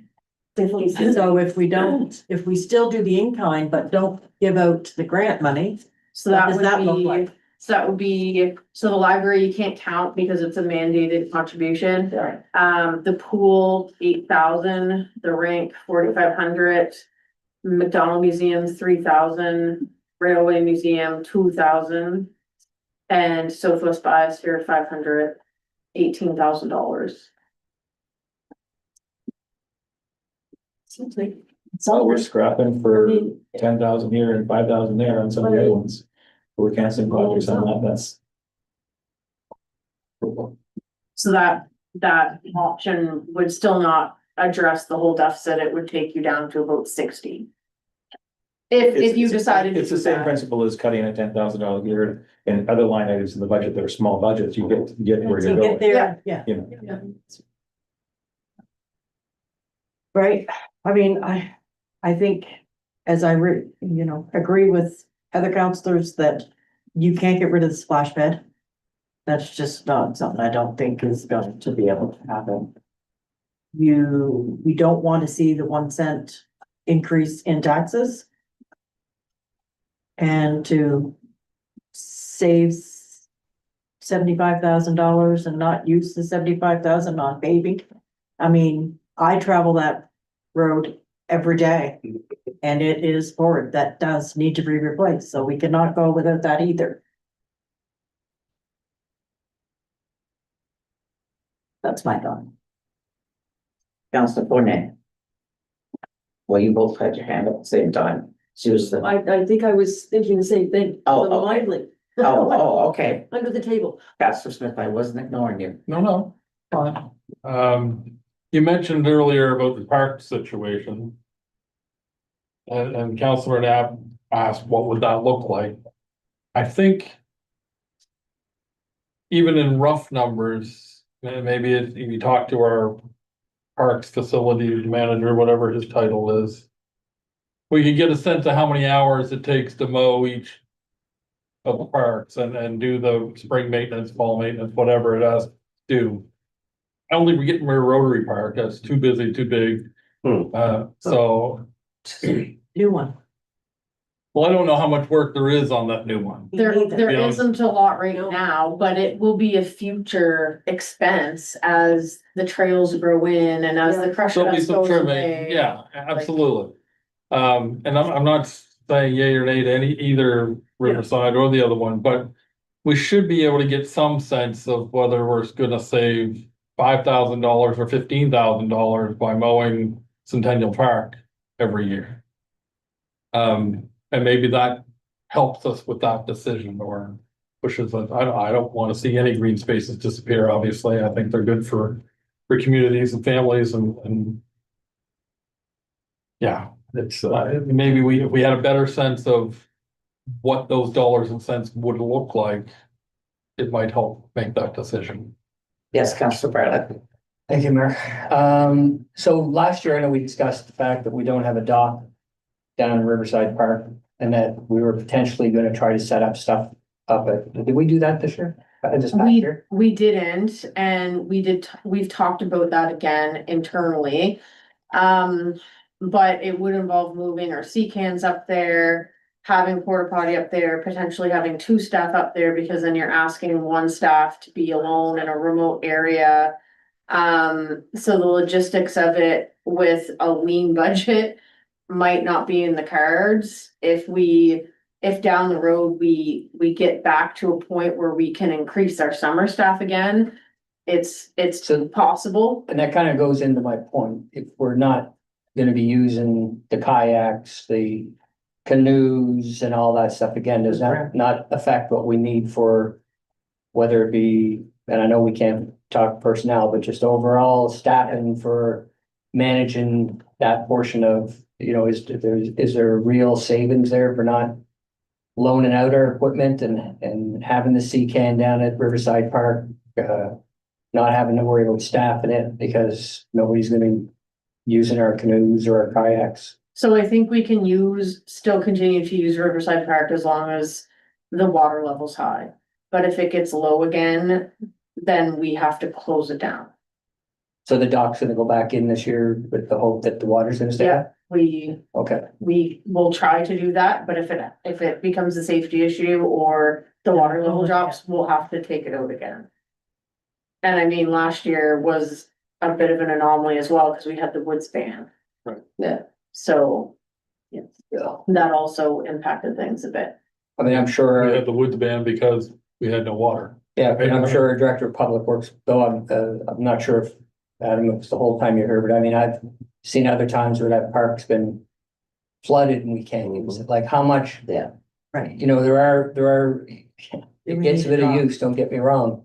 But there are a lot of times where the setup that's there now, so that floating dock is just not useful for a large portion of the spring and summer because of either too high water, too low water. It's slippery and dangerous even walking down to the, so I'm just wondering if there's savings there, if we have to save money and not have that. As well as But the park itself also gets used as a the park, yeah, walking trail. Yes. absolutely. With meditation Which could stay. stations or whatever they Yeah, call them. I'm just talking about the can and the staff that Right. takes to manage that can. That's With that $8,500 or $85,000. To replace the dock, it's half the. To replace the. Right. It's half the project. Right. That's So not- We're talking about operating. But we talked about Maintaining it. getting somebody to sponsor the dock, Right. you know, like getting some service groups or some nice people with money to help out with it, you know. So one of the You're not looking groups- at Counselor Archibald. One of the groups that we spoke to wanted the town to kick in an equal portion as them. And I'm not sure in good conscience I can recommend that, because how can we pull from operating reserves Right. to pay for even a portion of this dock when we're talking about cutting services? Right, That's what I exactly. mean. Yeah. I that don't doesn't- think we should. So unless it's Have fully that funded, Yeah, I really don't think that project can move forward unless it's fully funded. yeah. I- No, I Because agree. it's not a need to have, it's a want. It's an ad. Yeah, It's Yeah. a want to have. Yeah. And I So agree I with it, agree. but like, we are at where we're at. Yeah. We need to. look I at was the thinking need to like have. maybe 2 or 3, groups or That's what we're whatever, trying to. you know, to get together, then they would fund it fully. Yeah. You know, that we would have. Yes, Councillor Archibald. Yeah, quick question, 2 questions, I guess. Is it worth doing an inventory of the items or the properties and the assets that we do have that we could then go individually line by line, see which one we can to deem surplus or has potential to spin off or whatever kind of thing. The other one is the Lily Lake property. Are we mandated to have that, or is that something we could let that go? I am glad you asked that question, because that was gonna be the next thing I brought up. We've talked about it internally. And I think the answer is we are mandated to have a backup water source, but it doesn't have to be Lily Lake. So, the Director of Public Works mentioned that the County of Annapolis, for example, their backup water source is trucking water. They had to do that this summer, right? Yeah.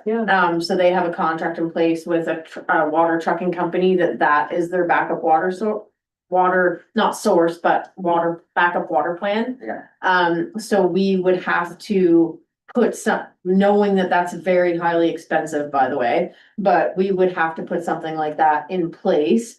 But yes, another idea I had was subdividing all the lots around Lily Lake and selling them as cottage lots. And taking the money, it has to go in reserve, so it doesn't help with this Fine. operating No, budget, no, but it would help us achieve something else potentially down the road. Great idea. If we Yep. don't need it, Buy another fire. So if I you could ask a question on that point. When's the, or, and maybe, Adam can tell us, when's the last time we used it as a backup water source? Or have we ever? the water lines have all collapsed, like you can't, it doesn't feed into our existing reservoir, like the old reservoir, it doesn't even properly feed into that anymore. But I think the idea was you pull water from the lake and Just pump it, So you pull water you pump the water. mechanically, Yeah, mechanically, so it, well, it would have to go somewhere so it gets treated, like you can't put Oh, no, untreated water in the system, but. but we ever had to pump water out of there to use it as a backup water source? I, I didn't think so. No, but we are mandated through the Department Have of a- Environment to have a backup water Plan. source plan. Plan. Backup water plant. Yes, so we'd have to Or- revisit our source water protection plan. South Pump and Annapolis River. yes, Stephanie. There, and something tells me, and maybe I'm wrong, but there used to be a line that would come from Lily Lake, that there's a valve. And so, for example, if there was a holy disaster in the town of Middleton and Commercial Street caught on fire, you know, that yes, you wouldn't want to put untreated water in the system, but for fire protection, that's the whole reason there is hydrant system. That's why there is water for fire protection. The benefit of having domestic water was a spin-off. But the whole idea was that you'd be able to, if Commercial Street all caught fire and you're out of water, there used to be a valve somewhere in a line that Public Works was aware of, and the fire department were aware of, that you would open up and bring water from Lily Lake into the water system. I don't know if that still exists or not. Oh, the valve still exists. It doesn't work. It doesn't It doesn't have The line- It doesn't have a It's line a on it. valve. Line on it. Does the line still exist? It still exists, but I think it's broken apart in places. Okay, So But it's irrelevant. I think the source water protection requirements are about having source water, which is drinking water, not water for fire protection. Right. correct. the but what requirements. You were talking, I understand, but you're just talking about a water supply, Yeah, right? And I was just wondering if that line was still in place. If it was there, then that's, yeah. It is, but it hasn't been maintained for 25 years, okay? Yeah, so, Okay. okay, and something that won't help in this budget year, but that's in the PowerPoint is I think we need to go initiate and go down the road of investigating the special industrial tax rate. And why that is so low. It's lower than what our residents pay. yeah, So. Yeah. I think we Yeah. need to start that process if council wants us to, Oh, but yes. it's not Yes. gonna happen. It's not gonna influence this budget year. no, What frustrated me most about that information was here's another decision that we have given to somebody else. exactly. We're allowing Annapolis County, sorry Annapolis County, but we're allowing Annapolis County to set the tax rate in the industrial park. And I cannot understand why we would give that power to somebody else without some sort of mechanism to have input on. Look how Well, far we're not giving the county the power. It's whatever, it's the lower of the two It tax is, rates. but the province enacted legislation that Understand. said it's the lower of ours or theirs. Right, and they get to set theirs. Yes, So, and their rates are always gonna be lower than ours. Yep. Therefore, we have given them the power to set the tax rate in the industrial park and influence our revenue generation. and That's- I went through minute books that were in the vault. I'm sure you did. And circulated what I could find. But it does look like it was done to try to attract people to the business park, but we're talking, this is 45 years Right. ago. Yeah, And other industrial parks pay the commercial rate that's in the town or municipality, or the two that we looked at. yeah, So Even if it was I, an average of the two, we would get another dollar and a half of of Yeah. commercial rate, I right? know. And I think Anyway, that. we do have to pursue it, there's no question. I'm not sure the reasoning behind why in the 1980s it had to be enacted via provincial legislation. I have not been able to find that history, Oh. but if council wants us to go down that road, Oh, I'm sure it will come up and we'll have to start the process. But again, it won't impact this budget year. No. But we do have to start making some smart choices that starts proactively impacting next year and the year after and the year after. Right? And whether that's transit or that, Enabling growth, Right. looking at changing that rate, selling some assets that might benefit us in a future year. that's tomorrow's problem, let's deal with today's problem, please. So the notes that I took, unless someone has any more to add, but the notes that I took were, potentially cutting all the grants, which would total 18,000. Looking into Lily Lake, which won't impact us this year. Can we get an inventory of all the assets we own and review them? I don't think that will help us in this year, but we should do it. So those two things, but the only item that I have that's gonna impact this budget year is the grants. Line item so far. And heard that the other options there. The council doesn't want to pursue, so if only one counselor mentioned the grant, so if that's a collective decision. That still leaves us with 60 that we have to address somehow. And sorry, and there was the opposite suggestion made by Councilor Bartlett regarding non-union staff. Right. I think that's a really terrible avenue to go down myself. Because I do remember what it was like with staff in here prior to, I agree. Yeah, prior to us getting staff and that we currently have. It was hard to fill positions, it was hard. But the other is, so when we talk about things like the dock, while we're hoping to get a grant for 66% of it, or I guess everything, if we decide not to go with that, That was my next. would we not save? No, it's capital and Oh, it was budgeted to pull from reserves. there's, Okay, So none of the capital projects in the 26-27 budget are pulling from the operating fund. Oh, so They we are- can't they really are touch pull- any of that. no, Amending or getting rid of a capital project will not help the $78,000 deficit, Okay, if that makes sense. yes, it does, thank you. What about reducing the amount of paving we're doing? If instead of doing 75,000, can we drop that to We could, 50,000 or cut it in half and still do some, but. we It's not could, gonna get you probably that street though.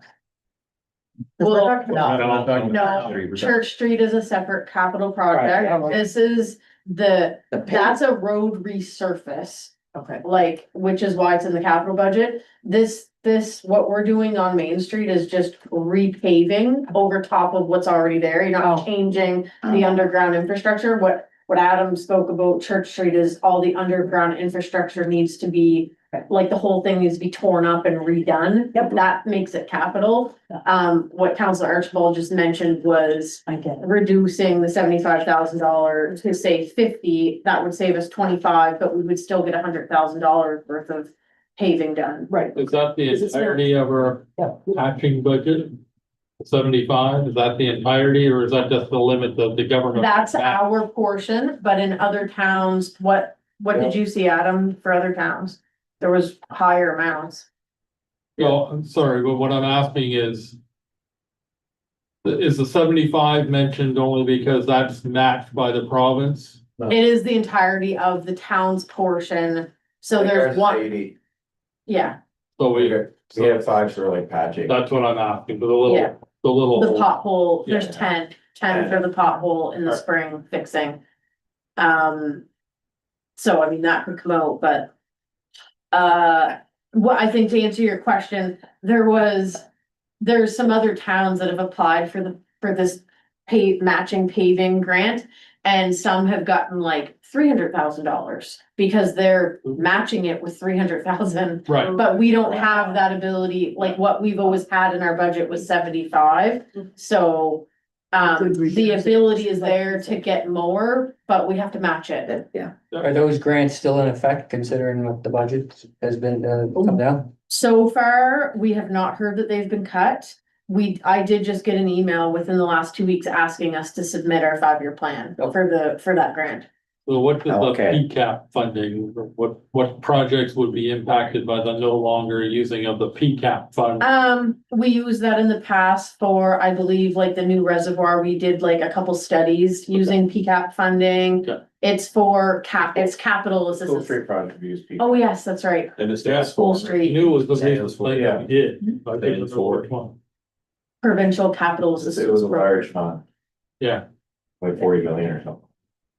Provincial, Yeah. Yeah. So we don't have any current projects in the budget right now that are anticipating to use PCAP funding. We didn't anyways, but then the program got cut. So. we used it wisely. Alrighty, any more? so, 8.4 is, to direct staff on budget changes for version 2. So I guess, Can we, I know our CAO is, sorry, but I know our CAO is going on vacation for a week, so can we ponder this some more on our own and maybe well, our submit, next meeting, oh, yeah, right. maybe submit some things while you're gone that you could act on? Or is that enough Yes. time to act on? Yep, it's just that we normally would have our. You could send them through to the director of finance and copy me and the director of public works, but we would normally have. The updated version 2 budget out by next Friday. I am back that day. Yeah, So- so that's no real time, but yeah, I was just trying to give us Well, time. if the changes aren't, like, the budget file is done, so. To take out the grants would take me 30 seconds to do Right. that in the budget file. Yeah. Like, it's not gonna, like, depending on what the suggested changes are. So- It might not be a huge amount of work in the file, but then putting the PowerPoint back together will take a few hours to like update everything that those changes impact. That's it. Yes, sir. I just want to comment back to our public meeting and just what the CAO and the director of public works were talking about, because I think it was kind of a little misunderstood at the public meeting. And you just clarified it. So talking about when one of the residents asked about paving and we talked about Church Street, the Church Street project falls under capital, Right. but there is other paving under operating. Yep. And I think that got missed in translation at the public Okay. meeting. Okay, so if Mr. Priest is listening, then there is money in there for paving, which is operating. And then there's money in there tentatively, yes, before being approved for Church Street. The other thing, I think there's a couple balls in the air here that we don't have answers to. Right. One being policing, one being the library. So we can make all the decisions we want to make, as you'd said, and cut this and take this out. I won't be here at the 16th meeting. I'll be away, so I'll just let everybody know. So it'll be a lot You quieter. do me in. Actually, I can't. No, you That's can't. isolated island, you know, Yeah. there's no. There's no internet. No. There's nothing there. But I just think my personal opinion, there's a couple of balls in the air, and if we had a little more of an idea of how those balls are gonna fall, that would make this process a lot easier. So whether you have to pause a short time, or if you need to, I think the library will be forthcoming, but you said it's not till May. That was my understanding, but I can go back and look. But it wouldn't hurt for us to write a letter to the Minister of Justice and maybe CC, MLA Bowlby on it, but just to get that in the queue to say, hey, yes, we now you're gonna take another pause, but we're still here. We're still strapped. You said you're gonna help. Yeah. We need a little help. So I guess what I'd like, CMP. yeah, about policing. Okay. So I think we should send it's not gonna change. As far as them taking their time, but hopefully if we send a letter, just to remind them that we are in budget deliberations, we do have a deficit. Where do you foresee this going? The other option, sorry, Or sorry, I was gonna say, the other letter that we talked about writing that could have an effect on our budget is asking Annapolis County for $80,000 grant. We'll get that Close to done. 20, this week. and if they decide to give it to someone else in the town of Middleton, then we should reduce that budget, but. Well, they've already started their budget deliberations too. They were on Yeah. camera last week or something, so. The other option is we had some tentative meetings scheduled for budget deliberations. So one was a 5:30 to 7 o'clock meeting before the March 16th council meeting. The next one was a 5:30 to 7 o'clock on March 23rd, both committee of the whole for budget deliberations, and then council on the 30th. We could omit the March 16th one and So let, moved. and see if some chips Oh. fall on our CMP, like maybe we'll hear something on policing. And that will give you guys time to maybe So send maybe in some one thing. other ideas. And we could still have a section at the March 16th council meeting that we discussed this. But maybe the next version could be presented March 23rd instead of the 16th, if that is what you want. I think that's That more works. prudent, given the uncertainties that we're Alright. still waiting The for. deputy mayor will be back, but I will be Yeah. away, but I'm gonna Can be, you tune in? I'm gonna be in Canada, and I could tune in, Oh, absolutely. there you. I absolutely may be able to, for sure. Oh, okay. We like him more anyway, so. Oh, hey. Already. Oh, You're more. Okay, so moving You on. got more words on your. no, that's only the letters. So Gary's only 4 letters. You think? anything by members? Deputy Mayor, No, I think I've said enough. Thank you. Council Fournier. I was wondering if everybody gets the NSFM monthly, Monday. Yes. Yes, Oh. okay, because, Mayor Moo's, presentation to the legislature was on there. Fire services. Yes, sir, yeah. Yeah, I just wondered if everybody had. Yeah, Good. we're lucky. Councilor Nat, I have nothing. Councilor Archibald, Nothing at this time. Councilor Bartlett, No, nothing in there. Councilor Smith. No, Okay, so back to Gary. I sorry, got back to the deputy mayor. Yeah, chance. Not really, just a reminder for all of us that the Middleton Fire Department are having their annual banquet Oh, this okay. Saturday. So just a reminder of that. Bring me.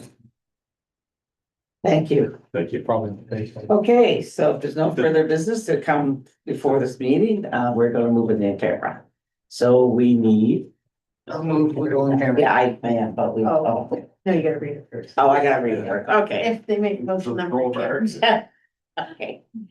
That concludes our live streaming of today's meeting. Our next meeting will be, the town council meeting on March 16th. The agenda package will be posted on the town's website on Friday, March 13th. And if you have any questions, comments, concerns, or ideas that we'd like to have addressed during anything by citizens part of the agenda, please submit them to ea@town.middleton.ns.ca by noon on Monday, March 16th. Thank you for